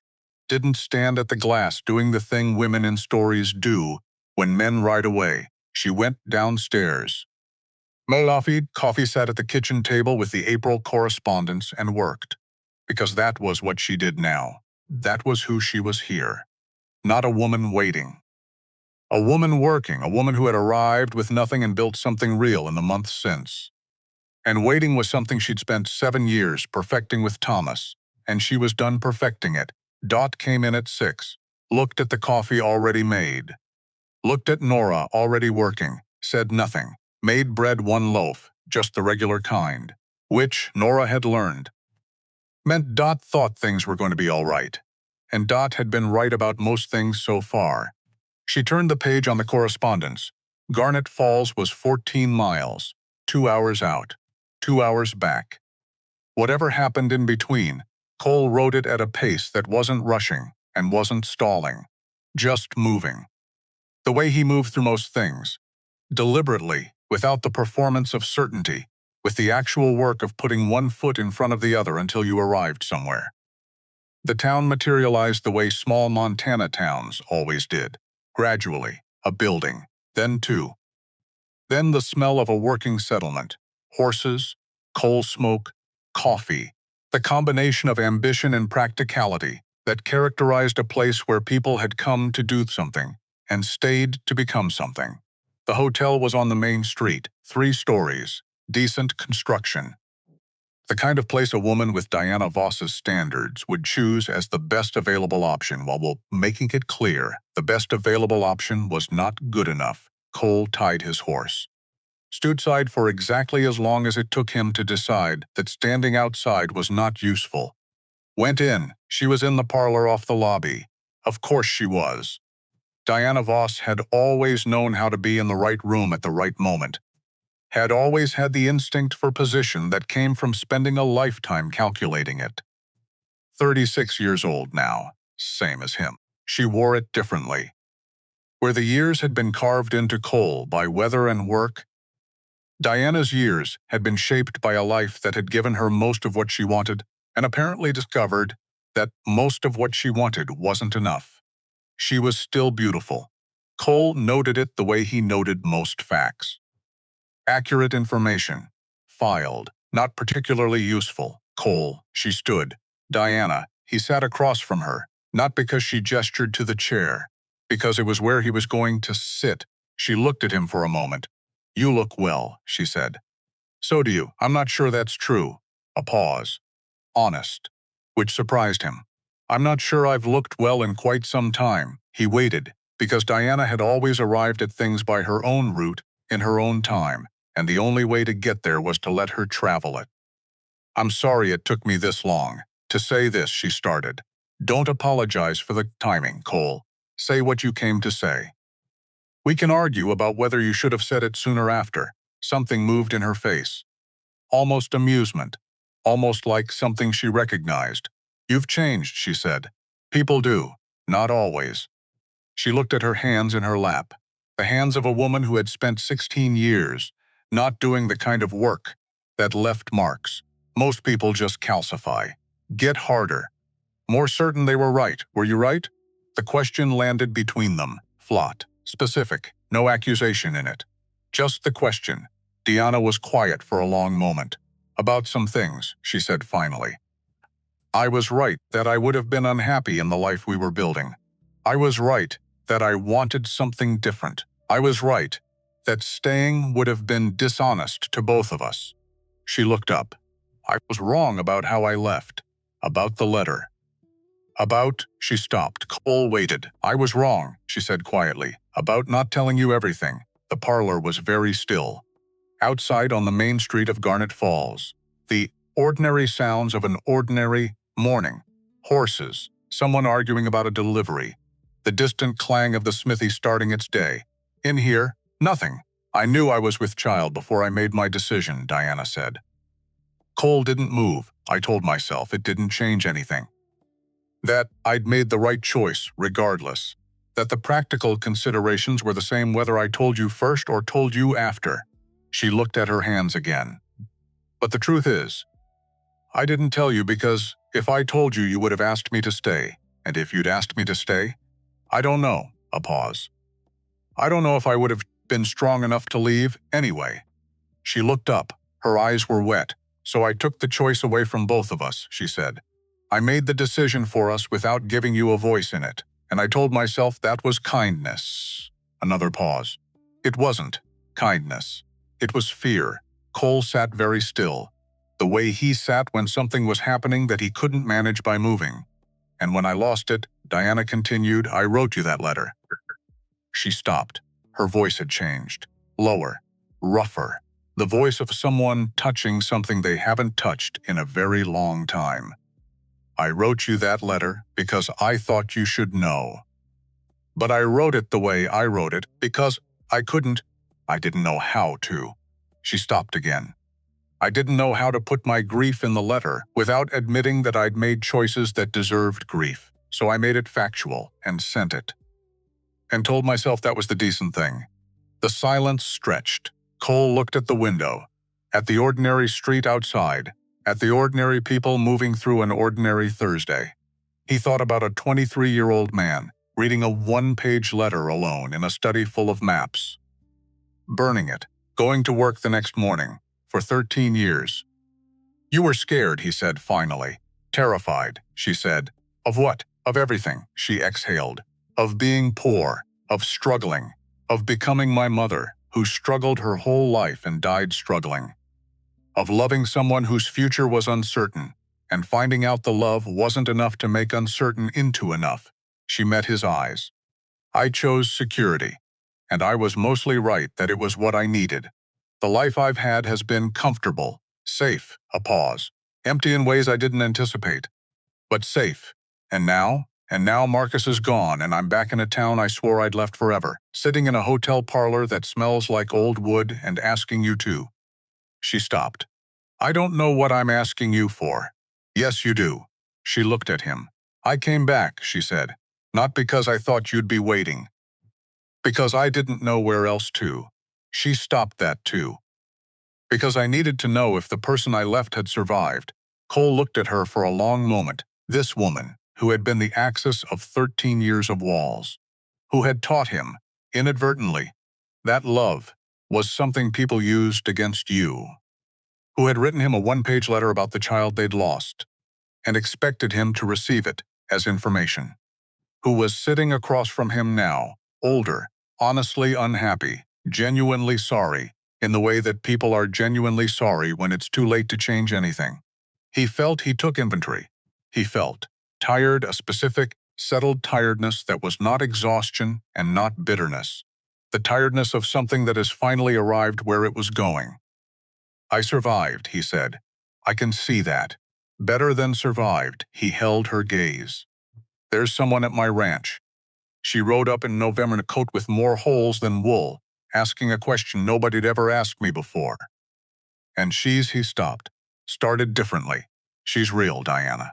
In a way I didn't think I'd find again. In a way I wasn't looking for. Diana's eyes filled. Not dramatically, just quietly, privately. The way grief fills eyes when it has nowhere else to go. Good, she said, soft. Meaning it. I'm glad. Are you? Yes. And she was. He could see it, under the grief, under the regret, under all of it. She meant it. You deserve that. You always deserve that. She stopped. I just wasn't brave enough to let you have it with me. Cole was quiet. For a long time, I forgive you, he said. She blinked. What? I forgive you, he said it again. Same weight. Same certainty. Not because what you did was right. Not because the letter was acceptable, or the timing was acceptable, or any of it was acceptable. He looked at her steadily. Because I have been carrying the weight of not forgiving you for 13 years. And it has cost me. It cost me things I can see now, from the other side of them, that I wish I'd been able to see then. Diana put a hand over her mouth. You don't have to. I know I don't have to, he stood. That's not what makes it real, he picked up his hat. You should find somewhere you actually want to be, Diana. Not Garnet Falls. Not a hotel parlor. Somewhere that's yours. He met her eyes one final time. You're not finished. You just think you are, he left. Out through the hotel lobby. Into the ordinary morning street of Garnet Falls. To his horse. Untied. Mounted. And for the first time in 13 years, the road back to the ranch felt shorter than the road away from it. Which was, he thought, probably information, the most important kind. He was back before supper. Nora was in the garden when he rode in. The garden she'd started in February, with seeds she'd ordered from a catalog Cole had found in the equipment room, and absolutely had not ordered specifically for her, and left where she would find it. Small, behind the kitchen, south-facing wall. Already showing green at the edges of the beds she'd prepared in the mud of early March. She looked up when she heard the horse. Didn't put down. The troll rushed to the fence. Just looked. Cole dismounted, tied the horse, walked across the yard and stopped at the edge of the garden. She waited. She apologized, he said. Did you accept it? Yes, how was it? Smaller than I expected. He looked at the garden beds. At the new green at the edges. I thought it would feel like more. After all this time. I thought it would be. He searched for the word. Significant. Dramatic. Something that changed the shape of the room. He paused. It just felt like putting something down that I'd been holding so long I'd forgotten I was holding it. Nora looked at him. That's what forgiveness feels like, she said. Not thunder, not lightning. Just, you set it down. And then you don't pick it up again. She said she was scared, Cole said. That was the truth underneath all of it. She was scared of the life we were building, and she ran from it in the only way she knew how. Does that help? It helps me understand. He met her eyes. It doesn't change what happened. It doesn't make the letter less brutal or the timing less. He stopped. But yes, it helps. Nora nodded once. Decided. Good, she said, and went back to her garden, which was the exact right response. No fanfare. No extended processing.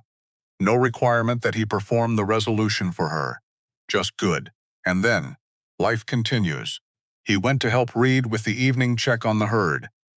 And when he came in for supper, the table was set the way it had been set for months. 4 places.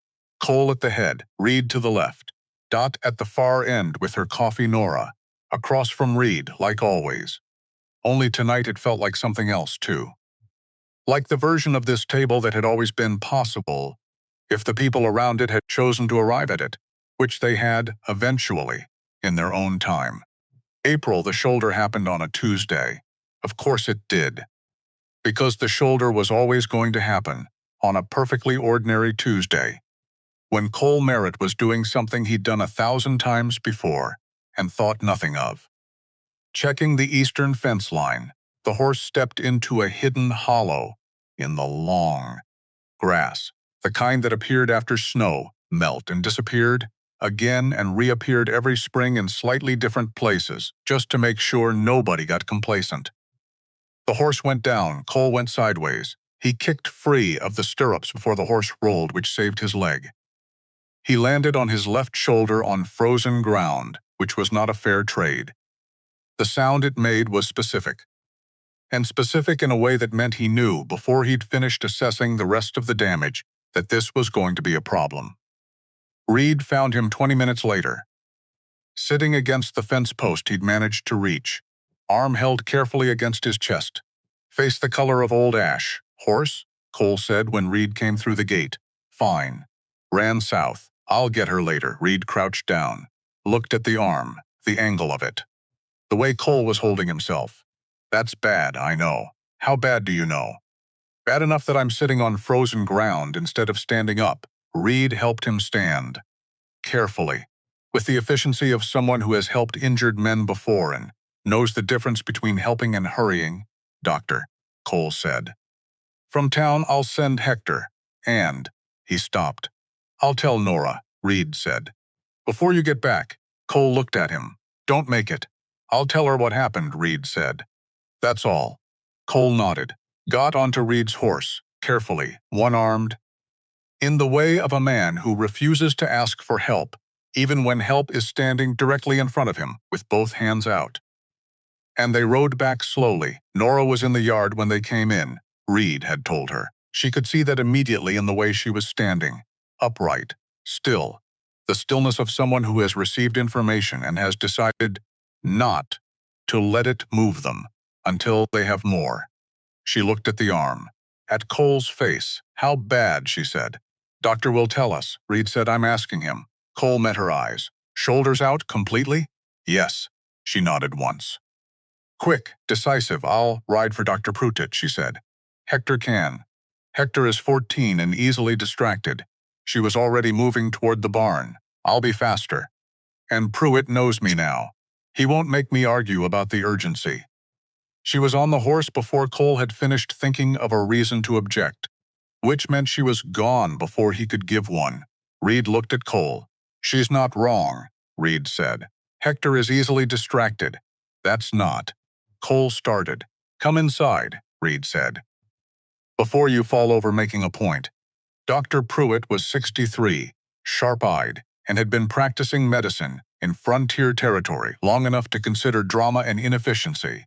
He arrived 2 hours after Nora rode out, which was fast by any reasonable standard and impossible by most. He examined the shoulder, pressed things, asked questions, pressed more things. Cole answered the questions, did not acknowledge the pressing. Dislocated, Pruitt said. Severe. You've torn something in there too. Maybe more than one thing. He opened his bag. I can put it back. It will be. Just do it, Cole said. I'll need someone to hold him, Pruitt said, looking at Reed. I'll hold him, Nora said from the doorway. Pruitt looked at her frame, at the way she was standing, feet apart, shoulders back, the look of someone who has decided and is not going to be argued out of it. He nodded. She moved to Cole's good side, put both hands on his arm, met his eyes. Ready, she said. Don't let go, he said. I won't. She didn't. What followed was not good. Not Pruitt was skilled and efficient, and merciful in his speed, and none of those things made the moment, when the joint went back into place, anything other than what it was. Cole made a sound. One, involuntary. Controlled immediately, but she felt it move through him under her hands, and she held on, afterward. Sling, fitted. Pruitt writing instructions in his small, precise handwriting. 6 weeks, he said. Minimum. No riding, no heavy work. Nothing that stresses that shoulder. He looked at Cole. I mean it, Merritt. You push this too fast, you'll have permanent damage. I've seen it happen to men who thought they knew better than the injury. He looked at Nora. He'll need watching. He'll have it, she said. I don't need. Cole started. You'll have it anyway, she said. Pleasantly, firmly. The tone of someone who has made a decision and is not presenting it as a debate. Pruitt left. Reed went back to the barn. Dot brought soup that nobody asked for, set it on the table, and went back to the kitchen, which left Cole and Nora and the soup and the silence of a man who has just been told he cannot work for 6 weeks. You're going to be terrible at this, she said. I know. You're going to try to check the fence lines one-handed. I wasn't going to. You were. A pause. Maybe, he said. She sat down across from him. Can I say something, she said. You're going to whether I answer or not, yes. But I'd like permission. He looked at her. You think, she said carefully, that your value here is in what you do. In the writing and the deciding and the physical management of 5,000 acres. And if you can't do those things, you become, she paused, less. In some accounting you do of yourself. He said nothing, which was not disagreement. Thomas used to tell me I was only as useful as what I produced, she said. If I wasn't cooking or cleaning or managing or maintaining, I was taking up space I hadn't earned. She met his eyes. I'm not saying you're like Thomas. You're not. But I recognize the accounting. I've run it on myself my whole life. Cole looked at his hand in the sling, the ranch. We'll run, she said. Reed knows every operation on this property. The hands know their work. I have the accounts and the correspondence. Nothing stops for 6 weeks because you can't ride. A pause. Except you. You stop. You rest. You let the people around you do what they actually know how to do. That's not easy, she said. No, but it's what's available. He was quiet for a long time. The afternoon light moved across the table between them. I don't know how to do nothing, he finally said. I know. She stood, moved the soup closer to him. You'll learn. You'll be bad at it first, and then less bad. And then one day you'll sit on the porch and watch the light change over the mountains and not feel like you're failing. She picked up her own coffee. It takes practice. Like everything worth doing, she went back to the study.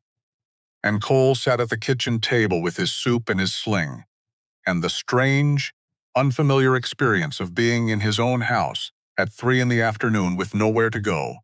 Just hear it to be only here, which was, he discovered, either the hardest thing he'd ever done or the first honest rest he'd allowed himself in 13 years. He wasn't sure yet which, but he picked up the spoon and ate the soup, and that was a start. 6 weeks. They taught him things he hadn't been able to learn while moving. He learned that the ranch ran because 40 people knew their work and did it without needing him to confirm it every day. This was both humbling and, quietly, privately, something close to pride. He had built something that could sustain itself. That was not nothing. He learned that Dot hummed when she thought she was alone, Old hymns mostly.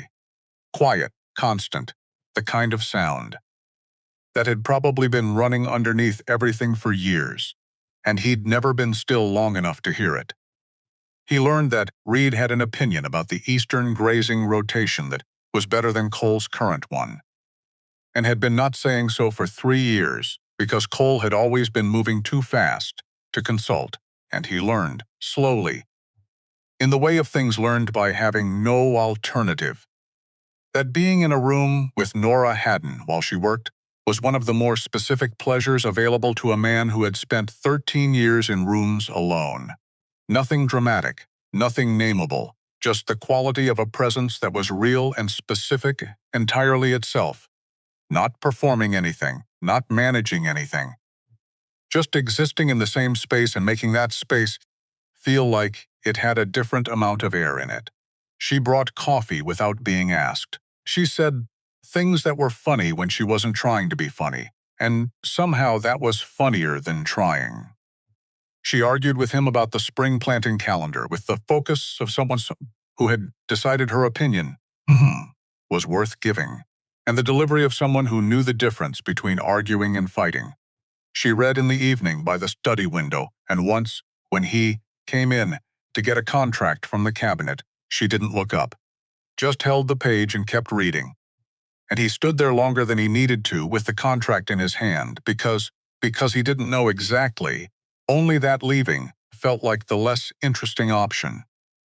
This is a problem, he thought. This is a very specific problem, and I'm not sure I want to solve it. The conversation that changed everything happened at the end of the 5th week. Evening. Study. The gold of a late spring sunset, making everything look like it had been waiting for this exact light for a long time. Nora had been reviewing the summer supply agreements.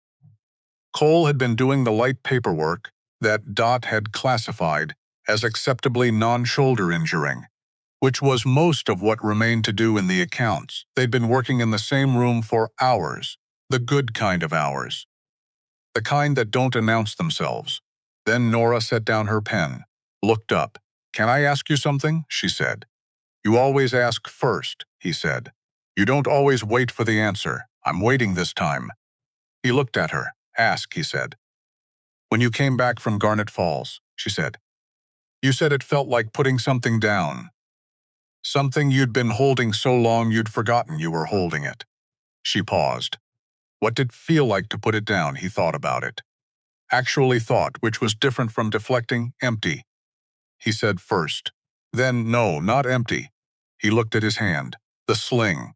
The maps on the walls.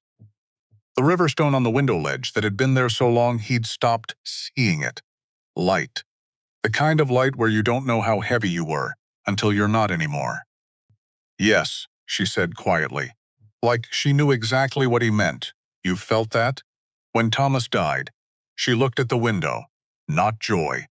Not relief. Just the lightness of something that has been pressing on you for years and has finally lifted. She paused. And then you have to figure out what you actually are without the weight. Because the weight had been defining the shape of you for so long that without it She stopped. "Uncertain," he said. "Yes. Of who you are, yes. Of what you want." She looked at him. "Yes," she said. Cole set down his pen. He had been building towards something for, he didn't know how long. Months. Maybe since November, if he was honest. Maybe since the moment she stood in his kitchen and called him terrified, with the accuracy of someone who knew the word, because she'd been inside it herself. "I know what I want," he said. She went still. "I know what I want," he said again, more certain, because saying it once had confirmed it. "I've known for a while. I've been," a pause, "waiting to be certain I wasn't confusing gratitude with something else, or comfort with something else. Or," he stopped, "but it's not either of those things." Nora looked at him still. "Very present. What is it?" she said. And Cole Merritt, who had not said the next thing to another person in 13 years, said it. "You," he said. Still direct. The way he did everything that mattered. "It's you. It's been you since you stood in that doorway and told me the truth about myself without flinching. Since you rode into a blizzard because you needed something real and couldn't find it anywhere closer, he held her gaze. I'm not asking you for anything tonight. I'm not. This isn't that kind of conversation. Another stop. I wanted you to know. Because I spent 13 years not saying true things to people, and it cost me everything. And I'm done paying that particular price. The study was very quiet. The light was doing the thing it did. Nora looked at this man who had just handed her something enormous and was sitting across the desk from her, looking like a man who has jumped off something and is now in the air, and has not yet determined whether the ground is going to cooperate. Cole, she said. Yes, I've known what I want since about week 3. He blinked. Week 3. He said, when you noticed my ankle was bothering me before I said anything. She looked at him steadily. Nobody noticed things about me for 7 years. And you noticed in 3 weeks without being asked. A pause. That was when I understood. You didn't say anything? No. She picked up her pen. You weren't ready. He stared at her. I was waiting, she said, for you to catch up, and then, finally, at last, in the golden light of a Tuesday evening in late April, Cole Merritt laughed, a real one, fool, surprised. The laugh of a man who has discovered that the thing he was afraid of is, in fact, the thing that makes everything else make sense. It changed his face completely. There he is, Nora thought. That's who he actually is, under all of it, worth every cold morning, worth every honest conversation, worth riding into a blizzard in November, on a half-dead horse, worth all of it. The box came the morning after Nora was in the kitchen before Cole was up, which was unusual. Cole was always first. But the shoulder had been making sleep complicated, and she'd heard him moving through the house twice in the night, and hadn't said anything because some things a person needed to manage alone first. Reed came in from outside at 7 with a small wooden box and an expression she'd never seen on his face before. Not the usual Reed. Not the measured, deliberate, say-less, then you know Reed. He looked undone, very slightly, in the way of someone who has been holding something for a very long time and has just been told they can put it down. He set the box on the kitchen table, looked at it, looked at Nora.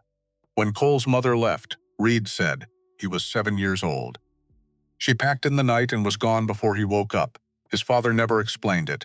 Cole never asked. He sat down slowly, the way old joints require slow sitting. His father was not a gentleman. Cole left at 16 to work the cattle drives and never went back. Nora was very still. 2 weeks before his father died, Reed continued, I was the one who went back to settle things. Cole couldn't, wouldn't, didn't matter which. He looked at the box. There wasn't much. The land had already failed, but in his father's things, in the back of a trunk, he set one hand on the box. His mother had left something. Not for the father. She'd written a note. It said it was for Cole.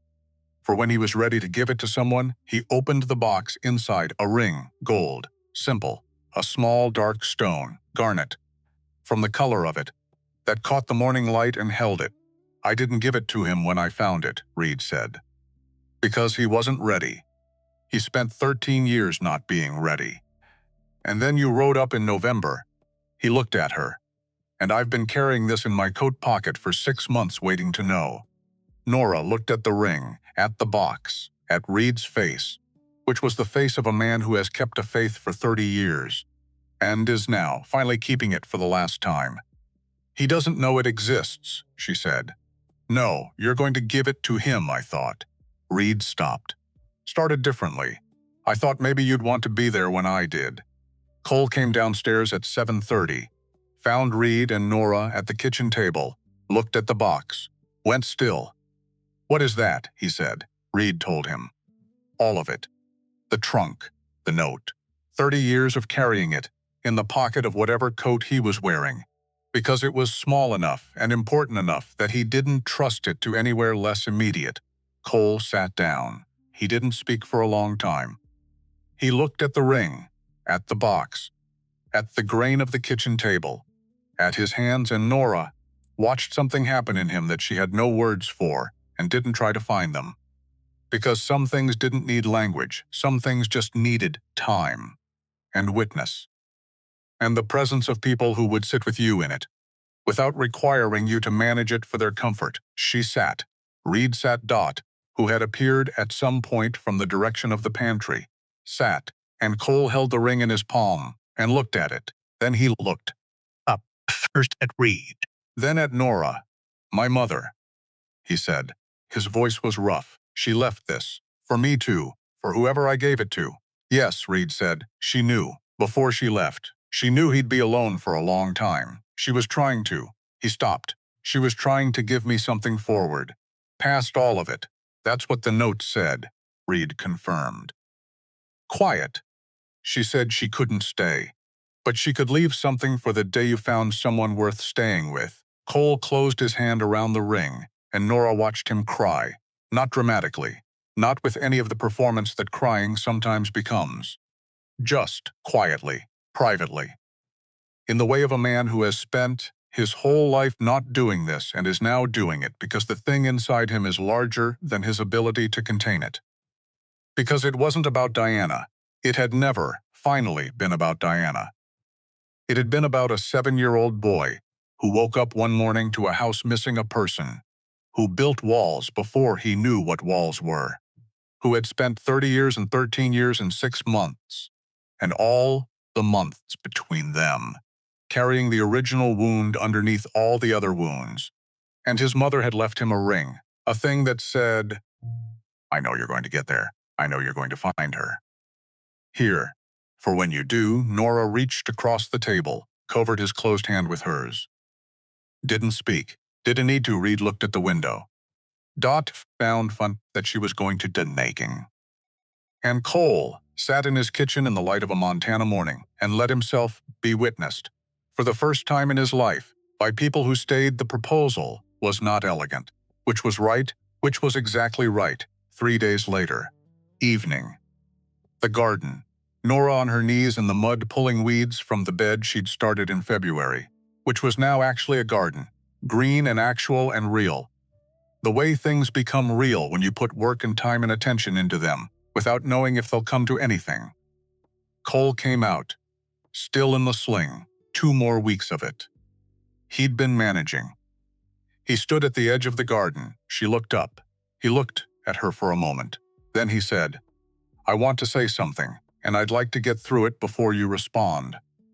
All right, she said. He reached into his breast pocket, took out the ring, held it in his palm. I have practiced saying this, he said, in my head. Multiple times, different versions, different, a pause. None of them were right. So I'm going to say the true version, which is less polished. I prefer the true version, she said. I know. He looked at the ring. I was 7 years old when my mother left. I was 23 when Diana left. Somewhere between those two things, I decided that people leaving was not an accident. That it was my nature. That I was something people moved through on their way to something better. He looked up. You didn't move through. You arrived. And then you stayed. And you kept staying through the storm and the blizzard, the filing cabinet and Diana and the shoulder and all of it. You stayed. Nora was very still. I want you to keep staying, he said. Not because I need you here to run the accounts. Not because the house is too large for one person. Not because it's practical. He held out the ring. Because you are the first person, since I was 7 years old, who has looked at all of me, the walls and the damage and the 13 years of distance, and decided I was worth the trouble of staying for. Nora looked at the ring, at the garnet, small and dark, and specific at Cole's face, open in the way it had learned to be open, scared in the way of a man who knows what he's risking and has decided the risk is right. You said you weren't going to ask anything tonight, she said. That was 3 days ago. People change. Apparently, she sat back on her heels, looked at him. Cole Merritt, she said. That is the most honest proposal I have ever heard in my life. It's probably the only proposal you've heard. It still counts. She looked at the ring, at his hand, at the man attached to it. Yes, yes, obviously yes. She held out her left hand. Put the ring on before you say something to ruin the moment. He almost fumbled it, caught himself, slid the ring onto her finger. It fit. Of course it fit. She looked at it for a moment, the garnet catching the evening light. A woman who had been gone for years, leaving something forward for a morning exactly like this one. One thing, Nora said. Name it, I keep Haddon. She looked up at him. Nora Haddon Merritt. I spent 7 years disappearing into Thomas's name. I'm not disappearing again, Nora Haddon Merritt. He said, testing it. Deciding. Yes, he said. That's who you are. She stood. She was still in her garden gloves. There was mud on both knees. Her hair had given up on its arrangement sometime around noon. She was the least prepared she had ever been for an important moment. And Cole pulled her toward him, carefully, one-armed. The sling, making it awkward. And neither of them caring. And held her, with the quality of someone who has found the thing they didn't know they were looking for and intends to hold it properly. I'm going to be bad at being a husband, he said into her hair. You're already bad at it, she said. You've been practicing for 6 months. Is that reassuring? It means you have a head start. She pulled back enough to look at him. We're both going to be bad at it. We'll figure it out. That's the deal. That's a terrible deal. It's the only one available. He looked at her. At this woman who had ridden into his life in November, on a dying horse with a question nobody had ever thought to ask him, who had found the fraud in his accounts and the truth in his silences and the grief he'd been carrying so long he'd forgotten he was carrying. It. Who had stayed, who had always every day chosen to stay. Deal, he said. They were married in October. The trees had turned everything they knew how to be. Gold, orange, the red that Montana maples achieved in the second week of October when the light was right. Half of Garnet Falls came. Because Cole Merritt, getting married, was the kind of news that required witnesses. People needed to see it to believe it. Even after months of knowing. Even with the ring visible on Nora's finger every time she came to town for supplies.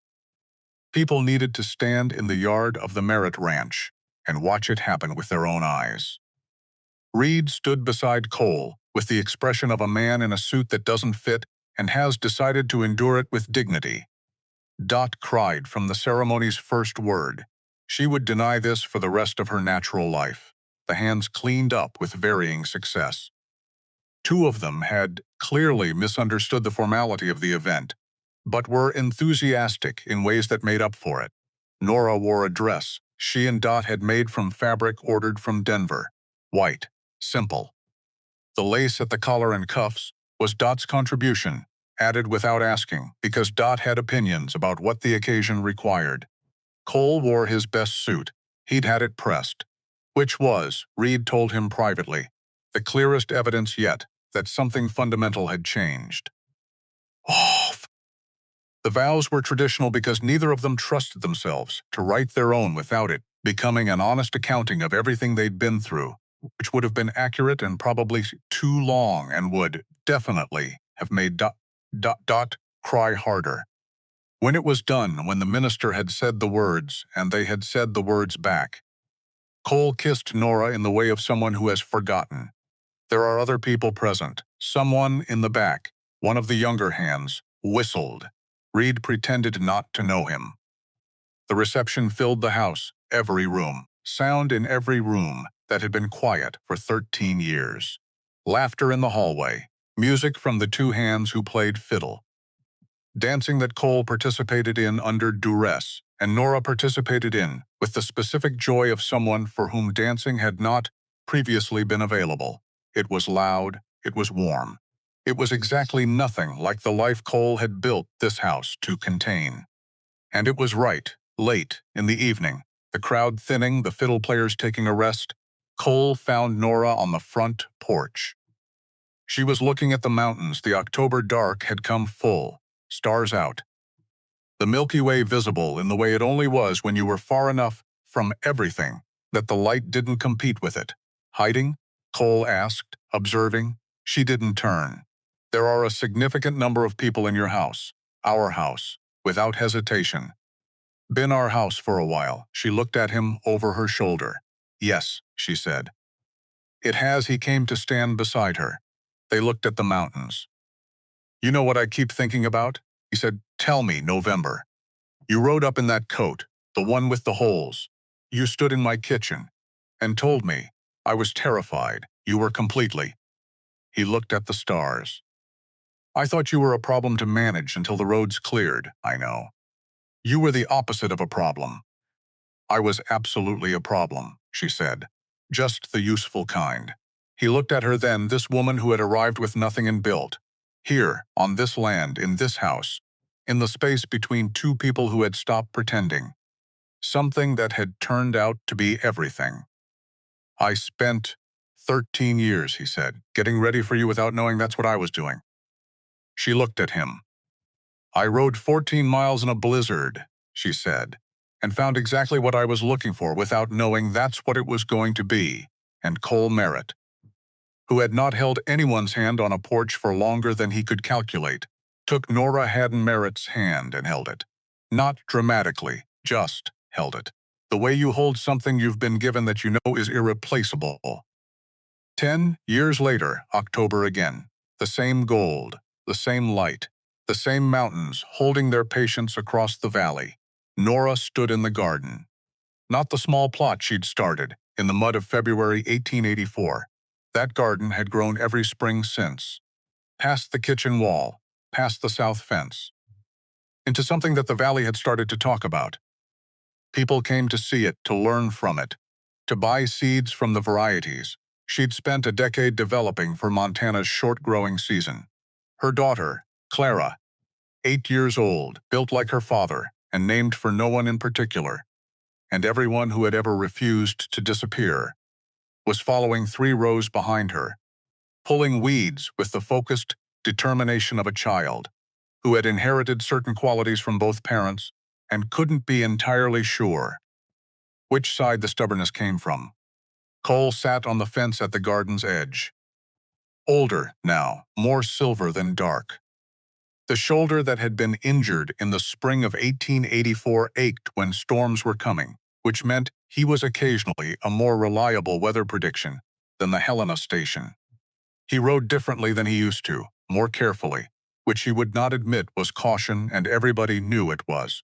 He watched Clara weed, he watched Nora garden, and he felt he took inventory. The way he had learned to take inventory of things that were good so that he would know them when they were happening. He felt full, the fullness of a life that had been allowed to be actual. She's going to plant the whole property if we let her, Cole said. We should let her. Nora didn't look up from what she was doing. The eastern field gets good sun. I've been thinking about expanding into it. That's a significant expansion. Good thing we have the resources being you, me, Clara.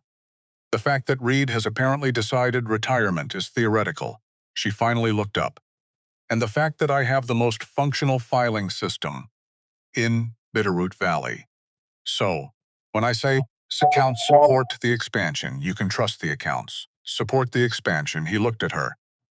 At this woman who still argued with him about filing systems and the spring planting calendar, and whether the eastern field got adequate drainage, and 100 other things that were not important except that they were, exactly the substance of an actual life. The ordinary friction of 2 real people building something together. I know I can trust the accounts, he said. I know. She went back to her work. You're welcome, he actually laughed. Clara looked up from her row of weeds. What's funny? Your mother, Cole said. Clara considered this with the authority of 8 years of observation. She's usually funny when she's being serious, she said. That's exactly right, Cole said. Nora said nothing, but she was smiling at the tomatoes. Which was, Cole had learned, the Nora Haddon Merritt version of winning an argument. That evening, the 3 of them on the porch. Clara asleep inside, gone from dinner to unconscious. In approximately 4 minutes, the way children do, when they've spent a full day working in a garden. Dot in the kitchen. Sounds of the last of supper being put away. Reed's lamp visible across the yard in the foreman's quarters. Still up. Always up. Never changing. Nora and Cole on the porch in the October dark when the cold had come back to remind everyone it had not fully left and the stars were doing their best work. 10 years, she said. 10 years. He was quiet for a moment. Then, worth it? She looked at him. Ask me in another 10, she said. He almost argued. Didn't, because she was smiling at the mountains the way she smiled at the tomatoes. And he knew what that meant. He put his arm around her. They sat. The mountains held their patience. The stars continued.